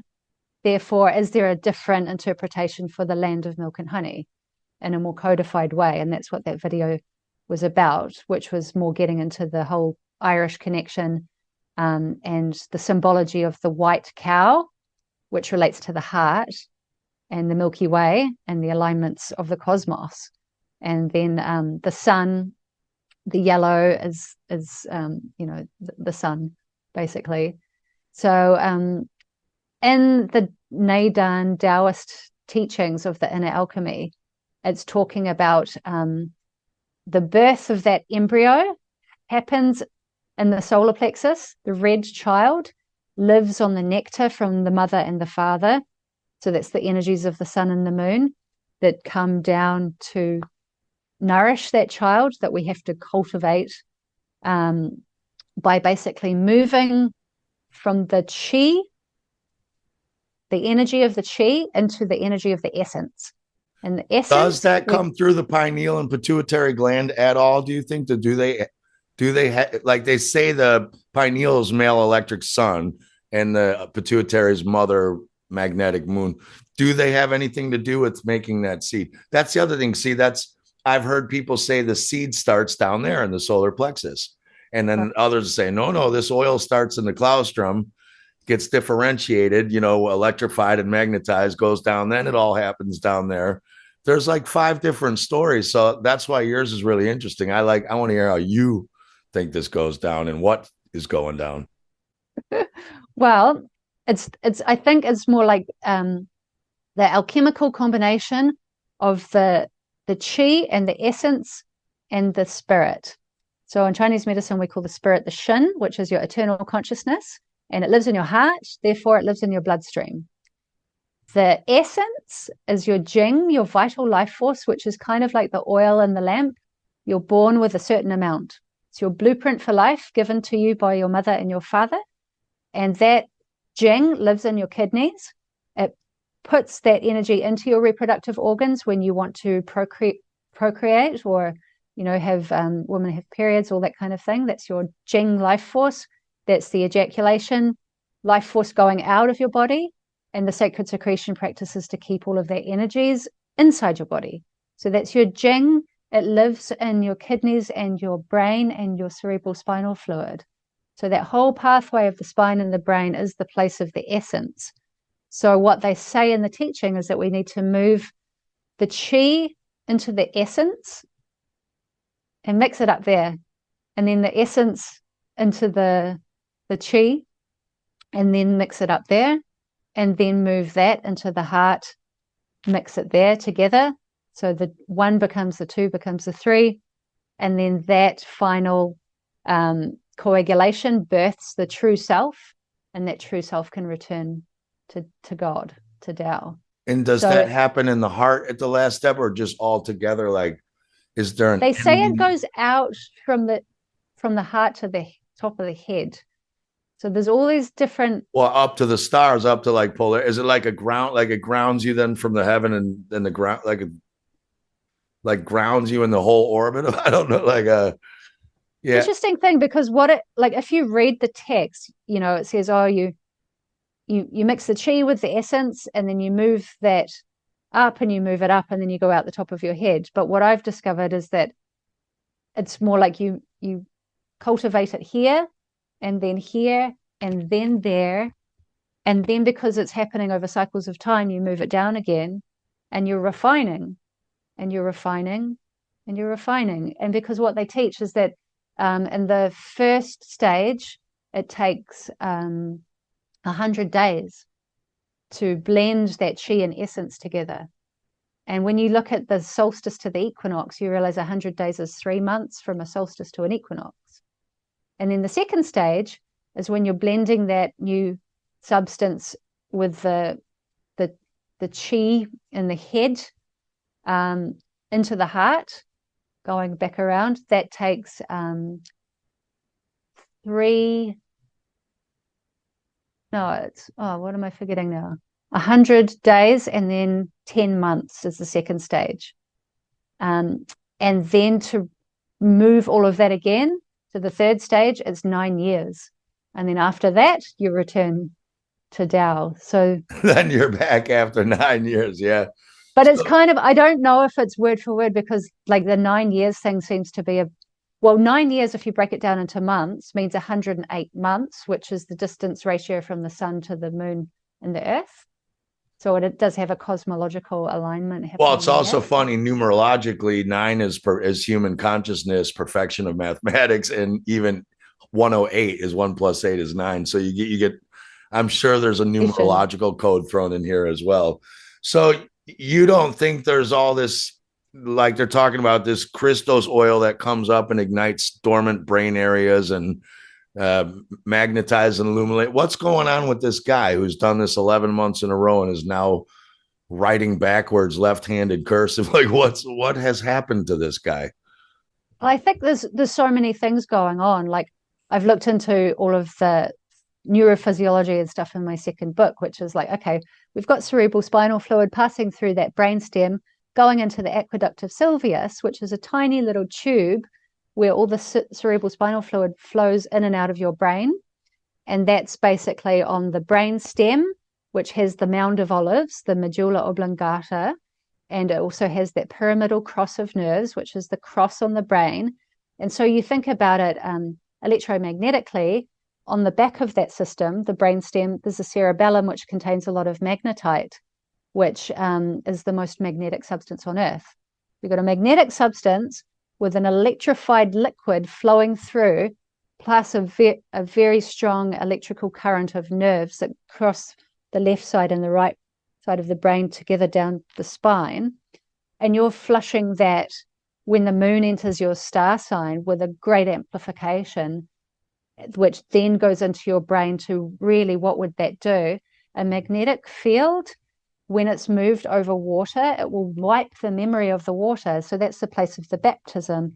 And in Ireland, we find Aquarius in that region. So the place of the baptism is an electromagnetic memory wipe, cellular memory wipe, right, where you can be born again and cleanse yourself. And then inside the brain, we've got the ventricular system, which is producing the cerebral spinal fluid 3 to 4 times a day. And that's going up and down the spine as the Jacob's ladder. And the hormones and neurotransmitters are flowing through the cerebral spinal fluid. And the hormones are also traveling through the blood, and they travel like lightning fast. So what's going on in the brain can, of course, get down there like that. send a message. That's what hormones do, send a message, chemical messenger system, and the same with the neurotransmitters. And I also found in the spine there that I found a study that in the 1980s they were studying, I don't know why, what would happen to cats and rats when you electrify the spinal fluid. And they found that it switched off the monoamine oxidase inhibitor, which we know in the ayahuasca information that is the enzyme that needs to be switched off to make DMT active in the body. So when the spine is under electrical influence, that inhibitor gets switched off, which leads me to believe that maybe the DMT in the spine would become more absorbed in the body. It's a theory. How can we prove it? Which would then suggest, all of these other, there's also a lot of other neurochemistry that's going on that I've, had questions about. I've had one particular raising the Christ oil experience where suddenly, I don't know if you've ever done nitrous oxide, but when I've done it, I used to take a balloon ride. Yeah, I lived a little, and I used to be a little crazy. Yeah, me too. Yeah, I've taken balloon rides. Yeah. But did you ever notice on those balloon rides that there would be like little characters that pop up like cartoons? Oh yeah, the machine elves like in DMT. Yeah. So I was doing a sacred secretion one day, and suddenly I got this vibe that they were in there. And I'm not doing nitrous oxide or anything, promise. And suddenly I'm like, why is that happening in there? What is the neurochemistry happening in my brain to cause that effect? Can we produce nitrous oxide endogenously or inside ourselves naturally? And yes, we can if we're not processing protein in the liver properly. So there's all this stuff that goes into it, like the cleansing diet and everything. Why do you want to not eat meat? Is because if you don't process it properly, the ammonia can leak into the bloodstream, and then it can cause this nitrogen processing effect with the nitric oxide to turn into nitrous oxide. And then you get the hallucinations thinking that you're in the land of milk and honey, but it's actually just toxins. You're just tripping balloon rides. That's pretty crazy. You must know Vita Austin's work, right? Do you know Vita personally, or do you get into her work? Not personally, but I used to drink her water when I was in New Zealand. She made Lemurian Springs water. Right. Because it's interesting what you're saying about the electromagnetics of that fluid in Aquarius wiping the memory of water. This is like getting into Dr. Emoto. Because Vita is all about, like we're learning now that the water in our body has memory, and it might be the artistic force. So it's kind of what you're saying. If you have a negative imprint in these fluids that's staying there, this rebirth or baptism could be a literal wiping of all the negativity and shit in that water's memory, and you're like starting anew. Is that kind of what you're getting at pretty much with that idea? Or well, I think it's all part of it. Like I think what we have to understand when we're doing this, like it's not a sacred secretion, like it's a goal-based thing. Well, maybe not until the end of the 108 months, but it's a process of cleansing. And there's all of the stuff that comes up with that in terms of, what's happening on your insides of your body on a chemical level, but then all of the spiritual energetics that comes with that in the sense of, you're cleansing yourself and all the shit that comes up with that on a mental, emotional level. Even just trying to do the practice and be the monk in the cave for like 3 days or a week, and you've got a life going on. And then, how are you going to do that practice when chaos is happening in your world? And then that's what I was going to ask you. So for the 3 days when you're the moon's in your sun sign, what is your sun sign, by the way? What's your sign? I'm not asking like at a bar. I'm just curious. What is your sign? Well, it's tropical and it's Scorpio. And then a sidereal, it's Libra. It shifts because of the sidereal calendar follows the actual movement of the stars, and the tropical follows the Gregorian calendar, which hasn't changed since 1583. So you'll possibly, depending on if you were born in the middle of the month or the beginning or the end, your star sign will shift either way. So I'm a Scorpio Libra, but then when my sidereal sign, sun sign is Libra, I'm a Scorpio ascendant. Right. So what do you do like when the moon's in your Scorpio then, or are you using the Libra? Are you using tropical then, or sidereal for when do you notice this feeling happens? Sidereal or tropical? I was firstly following the tropical, but I began feeling that it was in the sidereal. So I investigated sidereal and I was like, oh, that makes sense.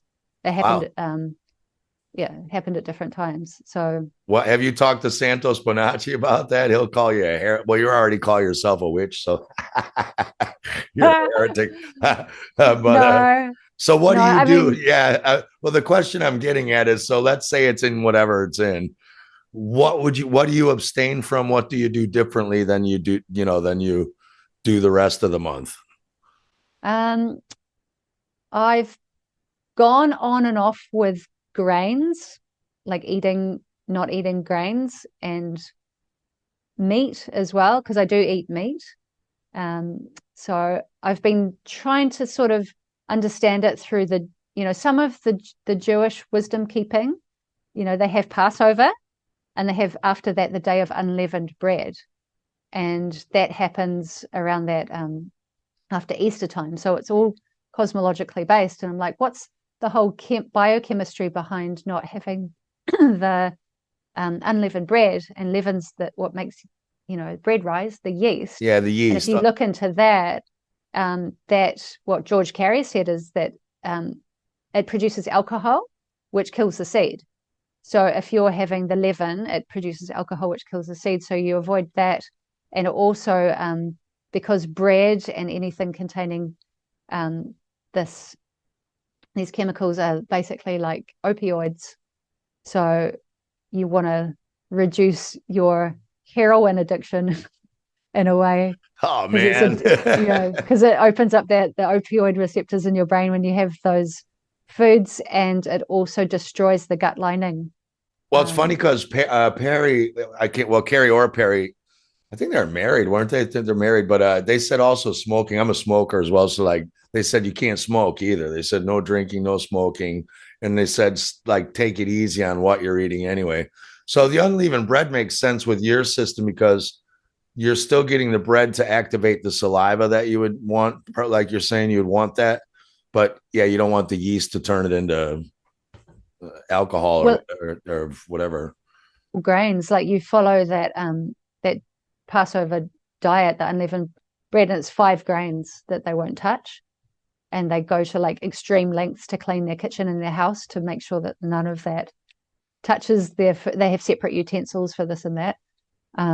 So it's about the grain. Then when we come into the Taoist teaching, they have whole practices around cleansing your body from grains because of, that chemistry of it containing opioids and things like that, because it also feeds parasites. And so they're wanting to do a cleansing of the spiritual parasites in the body, which is then avoiding the grains. And then, as they get deeper into their practices with the Taoist stuff, it's like only surviving on little herbs and that from the forest. But I have gone on and off with my own personal diet because of things that happen in my life that I need to eat. And women, it's different too, because women lose blood for having their monthly cycle. So we make blood from the food we eat. And if you're doing these kind of practices but not giving yourself the proper nourishment, especially as a female, you could get very deficient. And then if you're trying to raise energy in a deficient body, you could do damage to yourself very easily. Right. Because Carrie and Perry are saying that we're making blood. They're saying when the air that we breathe in, they're calling the air the spirit, like ether, the air. They're saying when that fuses with the minerals in the body, I'm guessing that's the food, that makes the blood. They're calling that the philosopher's stone, or the elixir of life is the blood. That's what they said in this one, in the zodiac, in the Salt of Salvation. That's what they say there. We could indirectly relate that back to the spirit, we've got the chi and the spirit and the essence or the jing. The spirit is your consciousness, your shin in Chinese medicine, and it lives in your heart. And so your spirit lives in your heart, and then, the heart together with the lungs, that infuses oxygen from the lungs into the blood circulation system. So that means that your spirit lives in your circulatory system of your tree of life. So the lungs and the heart work together to do the nutrients to the cells, but then also with the food we eat in Chinese medicine, in the stomach, it gets alchemized into nutrients that then get sent up to go into the blood to send those nutrients via the heart to the circulatory system to every single cell. So that would kind of be like the long-winded way of saying that.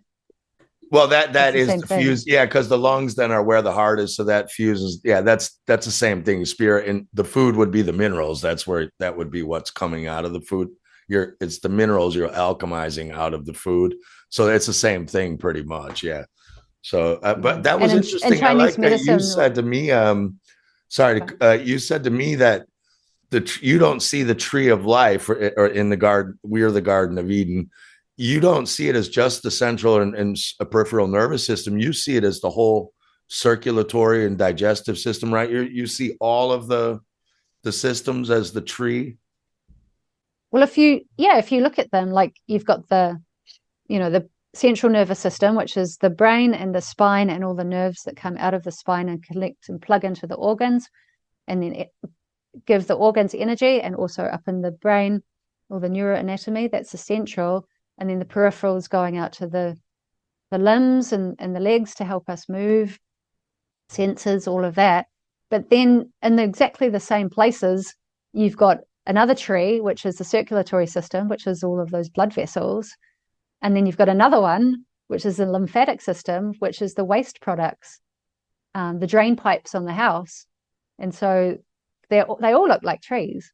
So the tree of life, the blood is the life, because that's where the spirit lives, and the electricity is that sort of where the chi can move, and then the hormones travel through the blood, and the neurotransmitters travel through the neurons, which is the electrical system, and then So what do you think about this idea? I did a talk, raising the Christos, immortality and regeneration.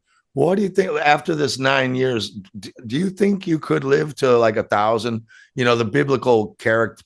I don't think they're real. The characters. We won't get into all that this time. But could you live to 900, 1,000? Do you think if this process were happening, you would eliminate all disease, immortality? Would all these hormones start kicking? All the hormones and enzymes and everything. Would it be regenerating? And what's the spleen, by the way? Carrie and Perry said they don't know what the spleen does. How does the spleen play into this? So, answer the first question first. Can you become immortal and heal all regeneration and immortality? Do they mean here in one lifetime, or do they mean in a spiritual level? In your opinion? I don't know. Like I've got a friend, and I was talking to him about this years ago, and he said that he knew people that were 400 years old. But how would you know? Because they'd look like you and I. You'd get to a point where you didn't age, you just look the same. So kind of talking about vampires almost, that's a little bit like the vampires, the voltage amperes. Yeah. Voltage amperes. Oh, that's a good one. But like in the Taoist stuff, they've got all of this practices which sound very similar to the Jesus resurrection in the tomb. And it's like how to become an immortal and what to do when you get to the immortality stage. Well, you take off all your garments and your shoes and you leave them there, and you go off to the mountains and you start your life again, and you pretend that you've disappeared in a puff of smoke, kind of thing. Right. They've got all these funny kind of stories that sound like that either they faked it and pretended that they did, but then there's these other stories of hearing the grandmasters will turn into crystals, and then so I don't know. I haven't investigated that part of it enough, because I'm still in the phase of we are immortal, because we don't, all the past lives, if you remember them or not, it's just you Yeah. in different bodies. So we are immortal. So the whole thing about becoming an immortal to me seems like a little bit of an escapism thing, which Yeah, that's what I mean. I mean, I know we're eternal and can reincarnate, incarnate, or maybe even move on to higher realms and not come to this realm again. That's I'm talking about physically right here and now, because that's one of the things a lot of these esoteric teachings are all about is like, you need to get over lower Egypt. You need to quit getting addicted to like the food and the sex and the animal desires and all that. And it's like, well, I don't know. Like, I love food. Like when I cook great food. I'm not gonna sit and eat crackers just because I'm not supposed to like a really good Italian meal. I'm making it. So there's a lot of people like, the goal is to get out of here, and yeah. don't enjoy this place. And I'm like, is it though?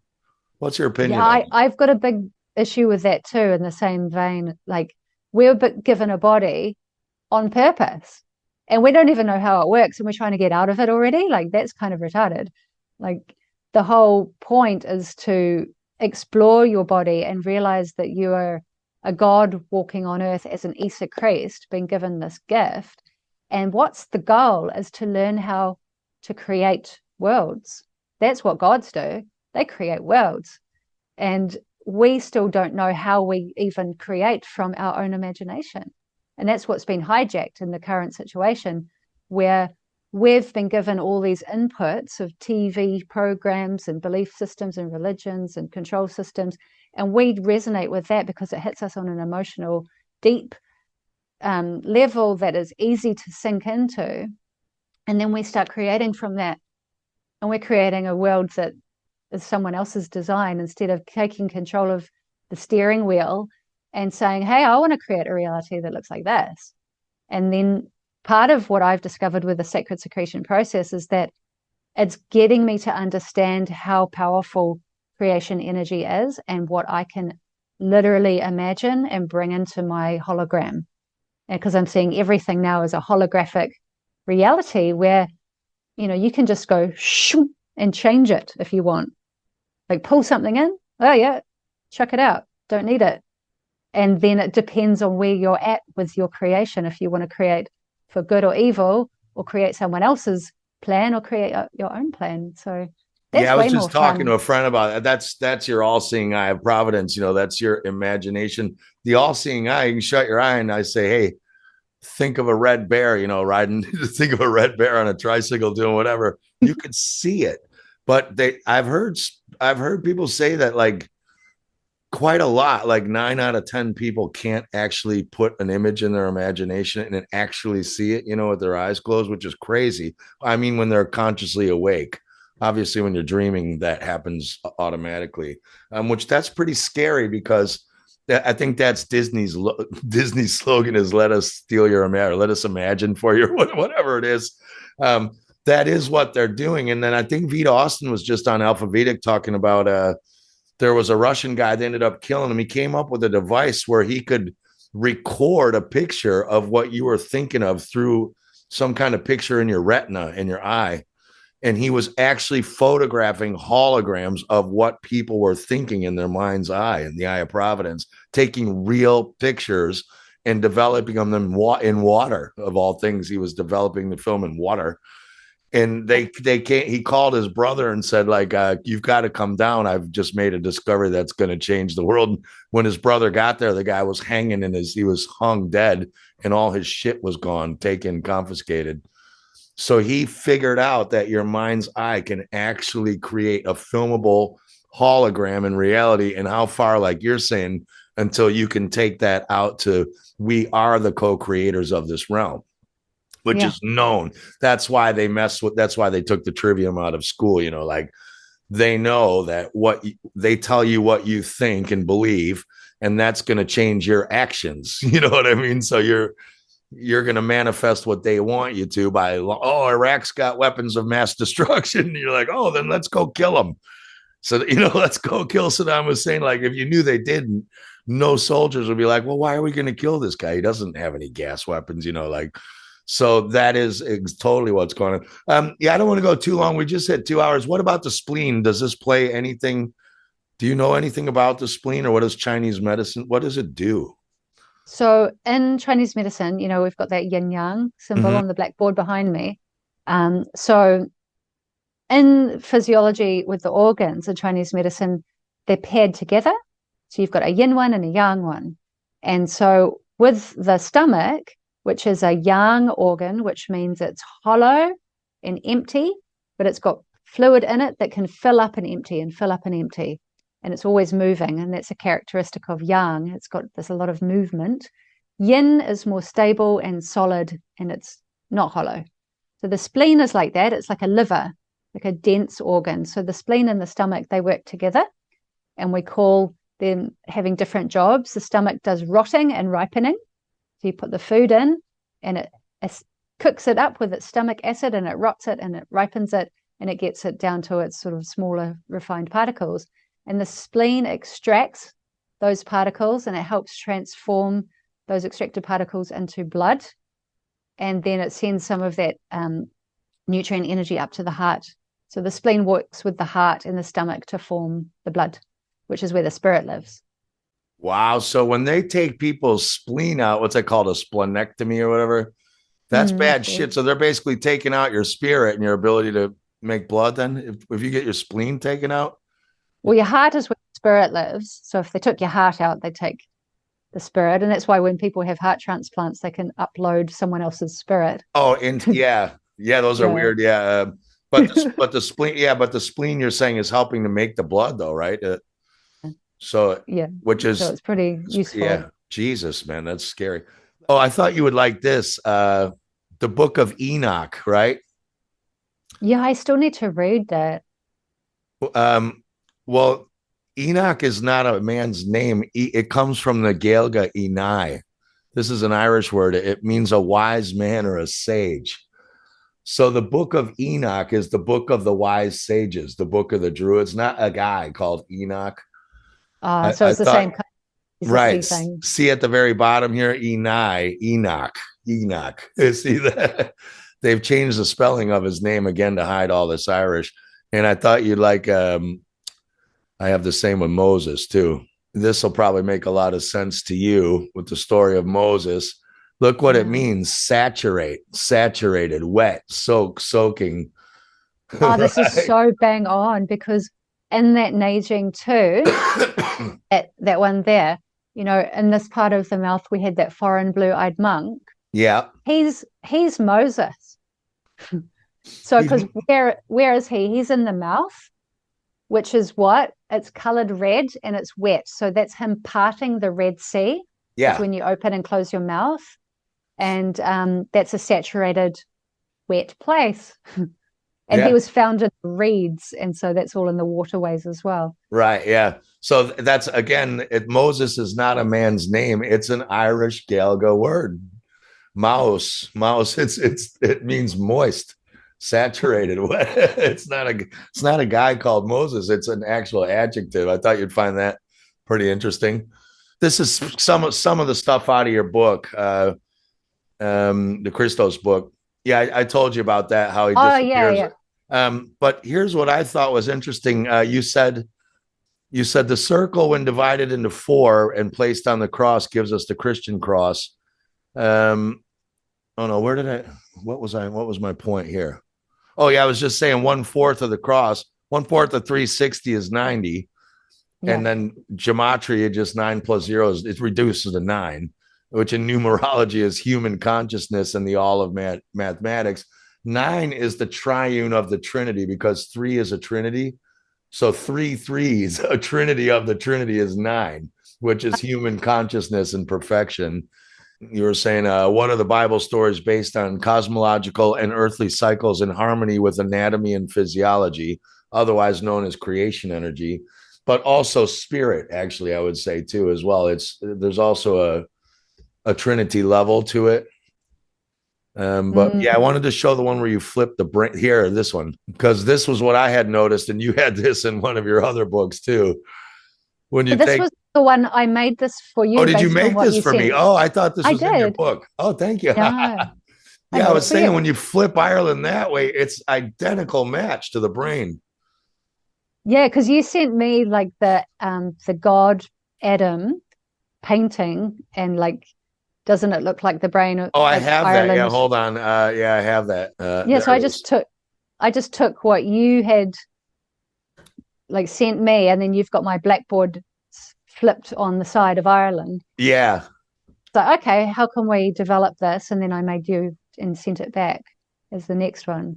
Well, this is really great because this is what I was asking you because if you flip this sideways, like you're saying, it's everything's kind of a like a hologram. It's like a smaller version of the smaller. Um, and since you have kind of different zodiac parts than Carrie and Perry, I'd like to take your version of Ireland, flip sideways, and start looking at the organs in the brain, like the pineal, pituitary, thalamus, in that area. Um, and I would really like to take a look and see, does that all correspond as well with any of I that think systems? like if that sits on the screen now, if we look Yep. on the bottom right, it's got the guy with the brain without any of the other images on Yeah, top. this guy. Yeah. Look, so we can see around the outside of the brain is the cerebrum, which is the gray matter of the brain. And then inside the brain, that's where all the neuroanatomy parts are. And that sits on top of the brain stem. Yeah. So that, when we match that up to where it would be in Ireland, would be really in the middle cauldron, right? Yeah. Yeah. Because it would be right there. Yeah. So that's the Virgo and in the manger, and the true self in the heart, Wow. or So that the already Jesus in the does heart. line up. Yeah. That's crazy.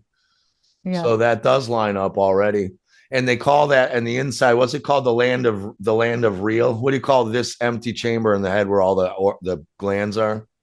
The island of real or the Well, the Isle of Rail is actually a part of the brain. Like if you look at the brain from behind yeah, and you slice off the back of it, but you're still looking at it from behind, but on the inside, right, there's the brain stem, and then it goes out and out and out. right. And the Isle of Rail is kind of, I think it's in the basal ganglia. So it's kind of like Russian dolls. And Okay. it's in a section that separates, I think it's near the claustrum actually, and it separates different brain tissues from different brain tissues. Ah, So right. yeah, Okay. it's just a section of part of the basal ganglia. So you've got systems in the brain. You've got a brain stem, and you've got the thalamus, which is the two Easter eggs. Right. And then in the middle of that brain stem, you've got the down in the baptism area, you've got the Mound of Olives and the pyramidal cross. And then going up from there, you've got the thalamus, which is the Easter eggs, which is where all of the neurons and the electrical signals pass through. It's like the control system of the brain. And then on the back of that, you've got the ventricular system, which is where the cerebral spinal fluid is made. And then on the back of this ventricular system, you've got the pineal gland. Right. And so the pineal gland has basically got what we know as the calcite crystals inside, which react when they're under pressure to create piezoelectricity. Yeah, the And that pH, yeah, like piezoelectric. Yeah, they're so they do illuminate then. Yeah, I covered the that. pressure is coming from the ventricular system, which is all the water. Right. Okay. So that's what's causing those. Yeah, they're like little magnetic crystals on the. I think they're magnetite as well. I just had, yeah, I won't go through all this. I had a lot of stuff from McDara's book here. Oh, Um, cool. if you Falcon. if you want some verification that this shit was moved to Egypt later, that's Khonsu. Khan is an Irish name for the sun, right? Kukulkan, Khan, Genghis Khan. They said Genghis Khan had blue eyes and red hair. But Really? that's yeah, yeah. Genghis Khan. They said he had a red beard and blue eyes, and so Khonsu is the Egyptian god of the moon. It's an American falcon. It's only indigenous to the Americas. That bird does not and has never existed in Egypt, what we call Egypt today. Yeah, Oh, it's like with the the facial markings, like it's quite right. Yeah, specific. it's clearly an American falcon. also in one of the books that I think McDarry referenced, Mm-hmm. I got one of those books and I was passing through it, and he talked about the peregrini. And I was like, the peregrine falcon.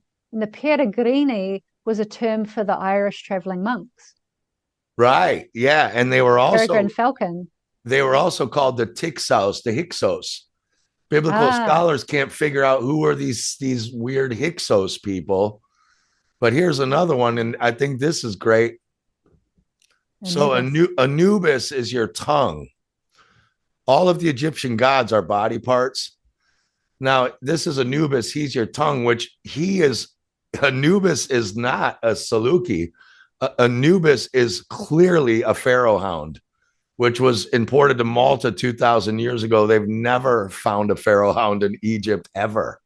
There's no such dog. And yet there it is. And it's got the very elongated snout and those high pointy ears. It's a very unique dog, which is interesting because the tongue, it would probably have a very long tongue with a mouth that long. Um, I've never seen a dog like that.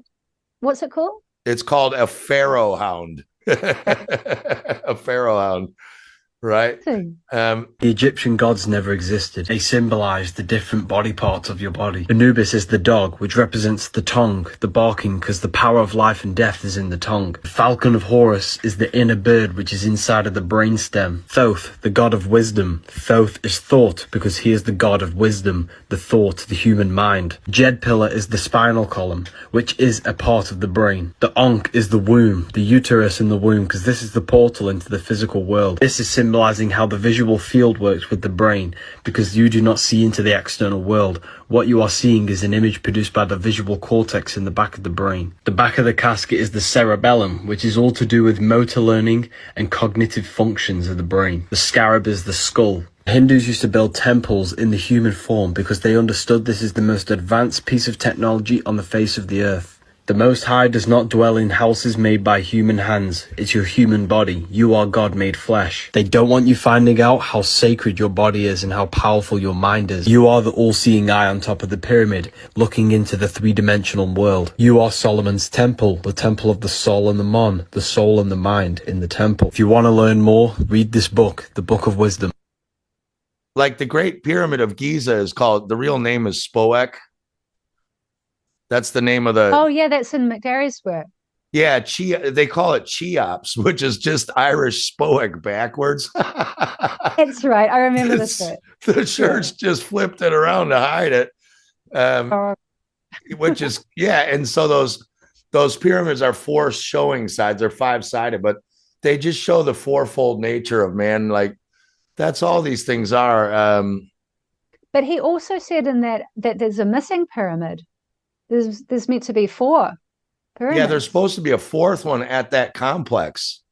Because I did in my War in the Name of God series in like part 1 or 2, I got a couple of photographs and then I put it in Photoshop and I just added in a third pyramid. Okay. And it fits. And like there's a gap that you can fit a pyramid in there. And that would be what? The solar plexus is missing. Right. How interesting. Oh, yeah. There's all these coins all over Europe in Chaldean Arabic. And there's all these paintings of crowns of these popes and all these religious figures. And they have Arabic writing all over, which is old Galga. That's what I'm saying. New Arabic is not the same as Chaldean Arabic. So all of these coins and all this story of the Knights Templar going to the Middle East, it didn't happen there. It's they've got them even on these sunbursts. Like here's a saint. And they're literally wearing them on their heads, like yoink.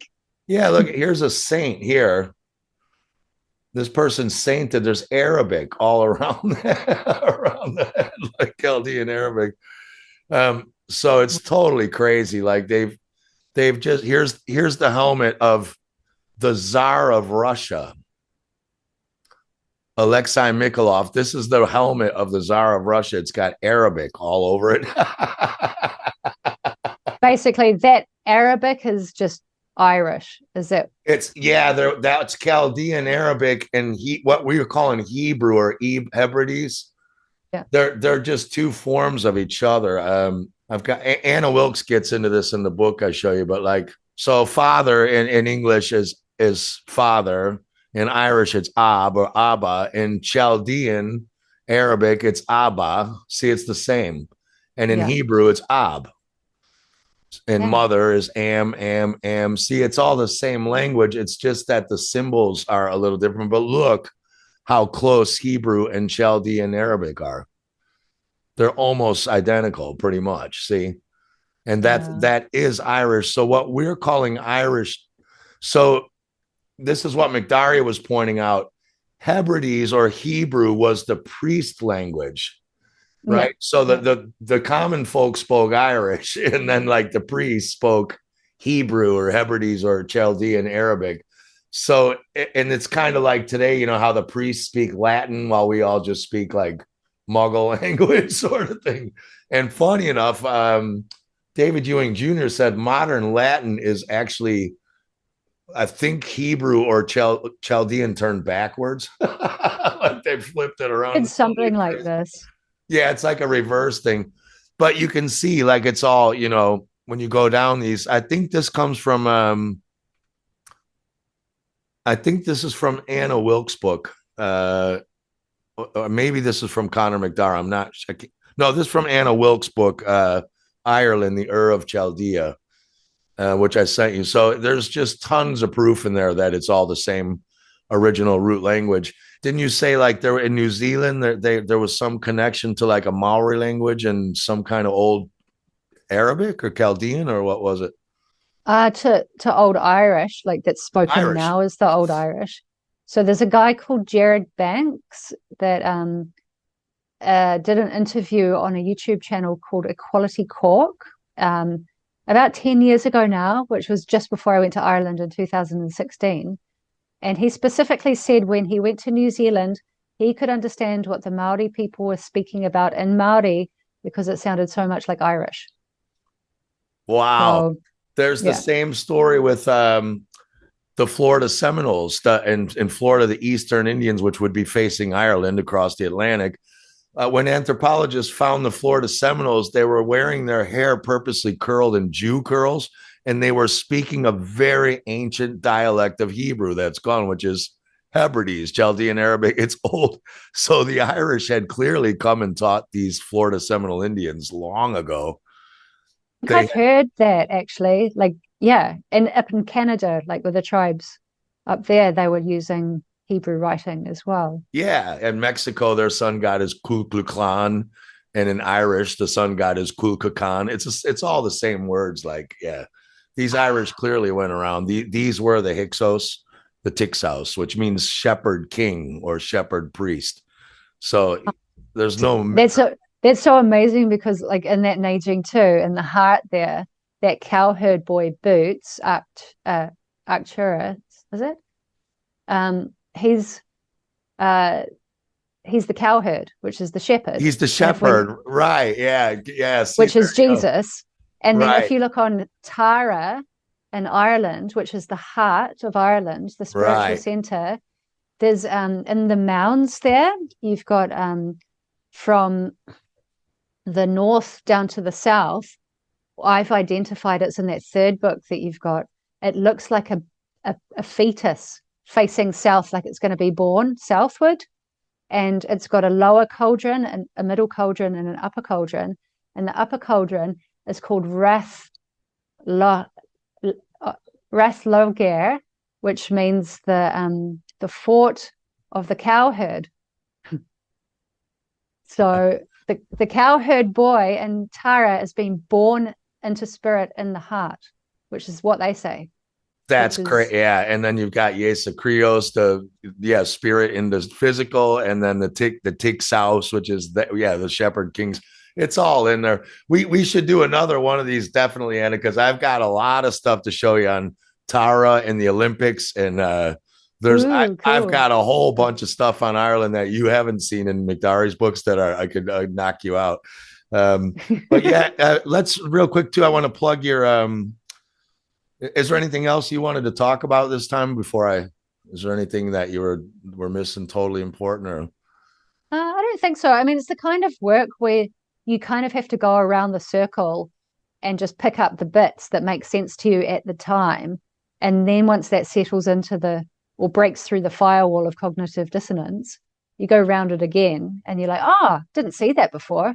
Like reading McDarry's books, I've read them 3 times and I feel like I'm reading them for the first time often, because it's like, it just goes in and out, because it's cognitive dissonance land, because it's truth and hidden in plain sight. So yeah, with it all, I just say, we've kind of jumped in quite a circular, it's going everywhere, because that's the nature of it.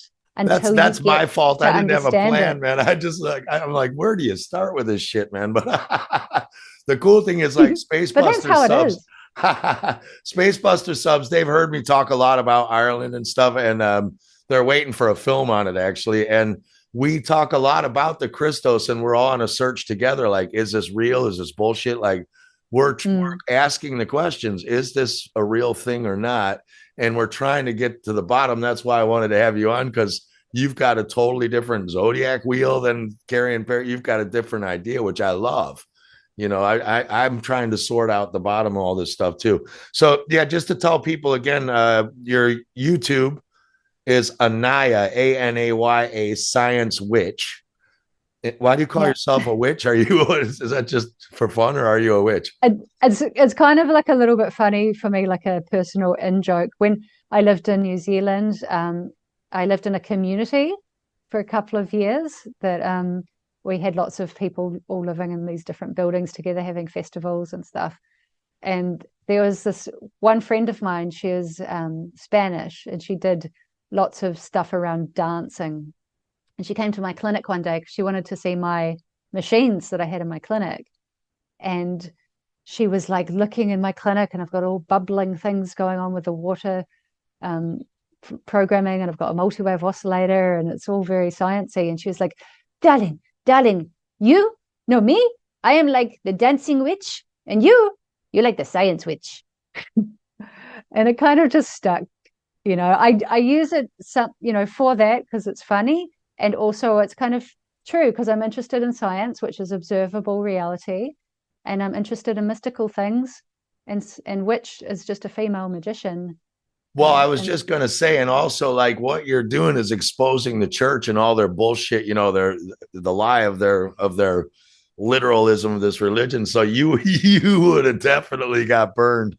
you would have for sure been burned at the stake if they got a hold of you. So yeah, and then you've got a great thank you, by the way, for giving me the code on your books there. I'm in the middle of one, and I'm going to read them all. But so on your website, which is anayasciencewitch.com, then you've got this 3-part series called Return to the Garden of Eden. And one's called Alchemical Laboratory, one's Raising the Christos, and one is Irish Elixir, right? And they're digital only. Do you have hard copies as well, or are they only digital?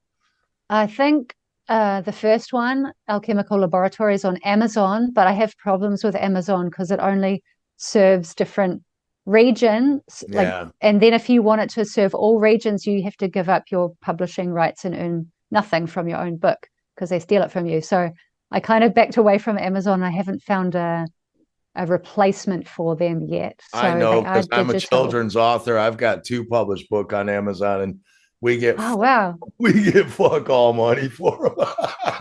So I totally feel your pain. But anyway, they can get those on your website. And then you also have 2 of Conor McDara's books on there, Irish Wisdom Preserved in Bible and Pyramids, and the Bible, an Irish book.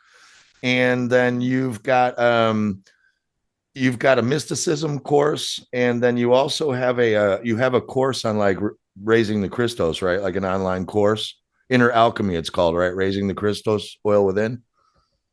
Yeah, so basically the work has just kind of organically created itself. It started off just to see if that theory was correct, and then it turned into, oh my God, it's about raising the Christ oil. So that turned into the book series, which has still got one more to come.